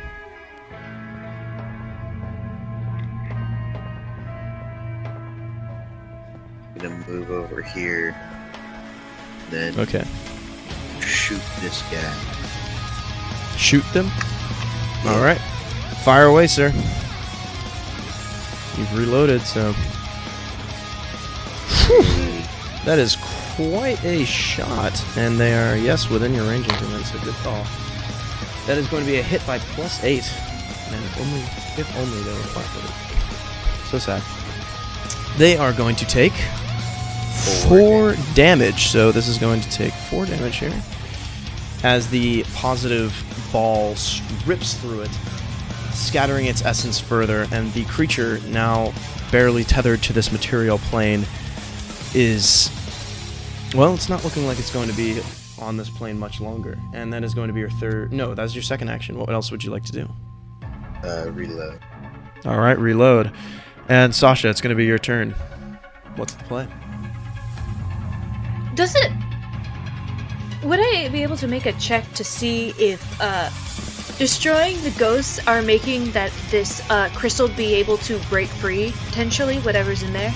You could roll an occult check or an arcana check of some kind, sure. Oh, okay, I'll do arcana. I'll try. Or something of that nature. I don't know, maybe you have a different proficiency that's applicable. Cooking lore? No. Let me see. Religion could also probably work. I don't think this is nature. I Religion could try work. to do religion. Okay. It's a free check. I won't hold it against you unless you're explicitly trying to recall knowledge, which I don't think really applies here. So it doesn't seem. So you can remember that it's been getting. It was kind of when Opie shattered part of the crystal that it started to get really crazy. But even then, before that, it was starting to go a little haywire. So it seems more to be ramping up on its own, as these ghosts have been destroyed by the crystal, for example. And some of them have been around, right, like when it started getting to its current super lightningy maelstrom state. In fact, right now it seems like the lightning is starting to sort of gather up into almost a funnel upwards.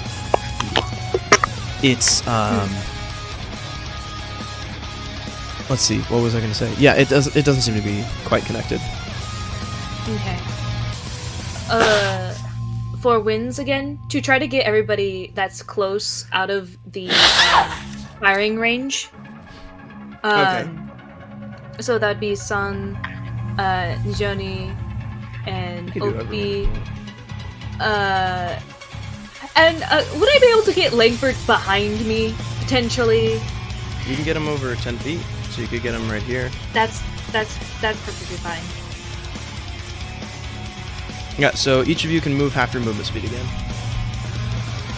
So San, for you that's 3 squares, Nijoni for you that's 2 squares, and then, yeah, for everyone else it's 2 squares. Yeah, San it's 3 squares, everyone else is 2 squares. Okay. And so then, go ahead and move y'all's, and then you have one more action left, Kaylee. Yeah, Y'all can move when Langford moves to my side, I'm gonna try to give him Alright, well, we're forcing one of Ocean's bombs and try to heal him up. Okay, so you're going to take an action to oceanically balm him. Yeah. So you're going to touch him, and he is going to regain 1d8 hit points. Oh, okay. That's good. No, I'm not hurting you. And gain resistance to fire for... Gains resistance to fire for 1 minute. You do not have persistent fire damage. So go ahead and roll 1d8, and then we'll heal him that much. 3. Heal. Alrighty. There you go, Langford. Alright, so San, it's your turn. You've got 3 actions. You're still in your stance. The crystal is going crazy. The tentacles of lightning seem to have stopped exploding all of the crops around you. There are no longer more potatoes flying through the air. You kind of wish there was corn here, because that probably would have been a more dramatic spectacle, but oh well, such is life. A little bit tastier. But it seems to be, Yeah, the lightning corn's seems to really be gathered up in almost a funnel, and seems to be starting to point skywards. Damn. Okay, I think he's just gonna move. Can I move like 3 times? Can you move 3 times? Yeah, you can take 3 move actions if you'd like. You could also finish off the spirit if you want to try. Where is the spirit? There's one down here. This eclectic and Okay, I'll do that. Yes, it's dark. So you can move 30 feet. and then also decide afterwards. So you could move, then take your action, then move, and again, or, you know, do whatever. So what do you want to do? And then the second one, though, is also going to miss, unfortunately. So you send out 2 punches as you're running away from the crystal, but they both seem to miss. They both kind of pass right through the creature. And you do have 1 action left, so would you like to use it to move? Would you like to use it to demoralize? You could use it to attack, but you have a -1 to the attack roll. So the likelihood of hitting is pretty low, but you're welcome to try.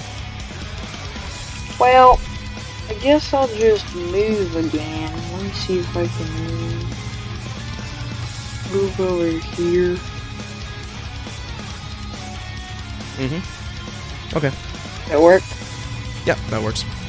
Okay, great. And from there, it's going to be Langford Lagrange's turn.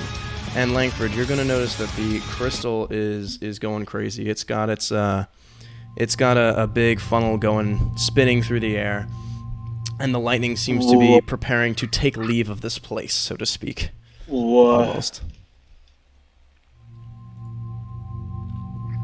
Oh, okay.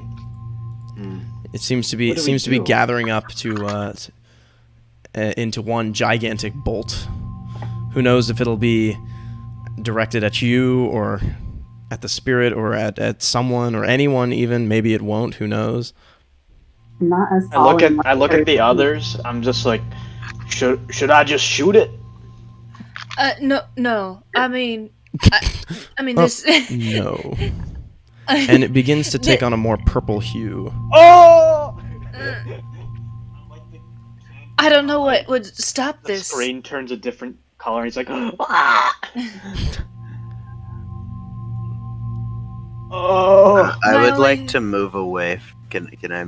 We're officially at a comp. Right? No, you're not. There's still a spirit that wants to kill you. There's still a spirit. Oh, can I Yes, shoot the sir. spirit? Wait, whose It's not your turn? turn. Oh wait, It's mine, Langford, right? shoot it. We should shoot it. Should I shoot the spirit? Yes. Yes, sir. You got it. Alright, spirit. Prepare to receive a walloping of considerable proportions. Would you like to or not. attempt to flat-foot it somehow, or? Can I try to distract it to flat-foot it? Yeah, you could use that. It looks like you've taken a move action. Yes. Okay. Do I still have 2 more actions, or am I still stunned? No, you have 2 more actions. Stun goes away at the end of your turn. Yes. I will roll deception to distract it. Rolling a 16. 16, not good enough, unfortunately. So it is not distracted. It is laser focused, in fact. And now that it has struck you with its knife, it seems intent for more blood. Or it tried to strike you. It didn't actually successfully. Honestly, it actually might go for San now that I think about it, since he's closer. No. Well, I am going to shoot its ass regardless. Well, you're just like, well, if you're not going to pay attention to me, you know, you click the lever action on your rifle. Or wait, no, you don't. You have a Sharps rifle, so there's no lever there. You're just going to shoot it right in the chest. So you fire your rifle at the creature, sending a bullet right through it. So go ahead and roll your damage. It's not likely maybe that it will actually hurt it, but who knows? Maybe you'll get lucky here. Rolling a 3 as the bullet passes harmlessly right through the creature. Oh, well, not entirely unexpected. Disappointing nonetheless. You can see the crystal is going to gather up in a bolt, and the lightning starts to fire off from the prongs of the crystal like a lightning rod almost, gathering into one powerful blast that shoots skywards, flying through the air into a hole in the clouds, and you watch as the bolt flies towards the town, striking into the cliff, and then disappearing somehow. You watch as part of the cliff face shears off, a couple of chunks of rock falling. Luckily, not destroying any buildings, but perhaps smashing a fence or two. But ominously enough, you see another crystal crack and push its way out of the rock, breaking through the side of the cliff. Just a small crystal, but a crystal nonetheless. Nuts. And with that, What have we the unleashed? spirit lets out one final wail, disappearing into the ether and shouting some words, perhaps curses, towards you all as it disappears. Well, all in a day's work. I'm sure that we resolved the situation with no lingering consequences or possible, who am I kidding? I don't know what the fuck is going on. That crystal is scary as all hell. Oh, pardon my French.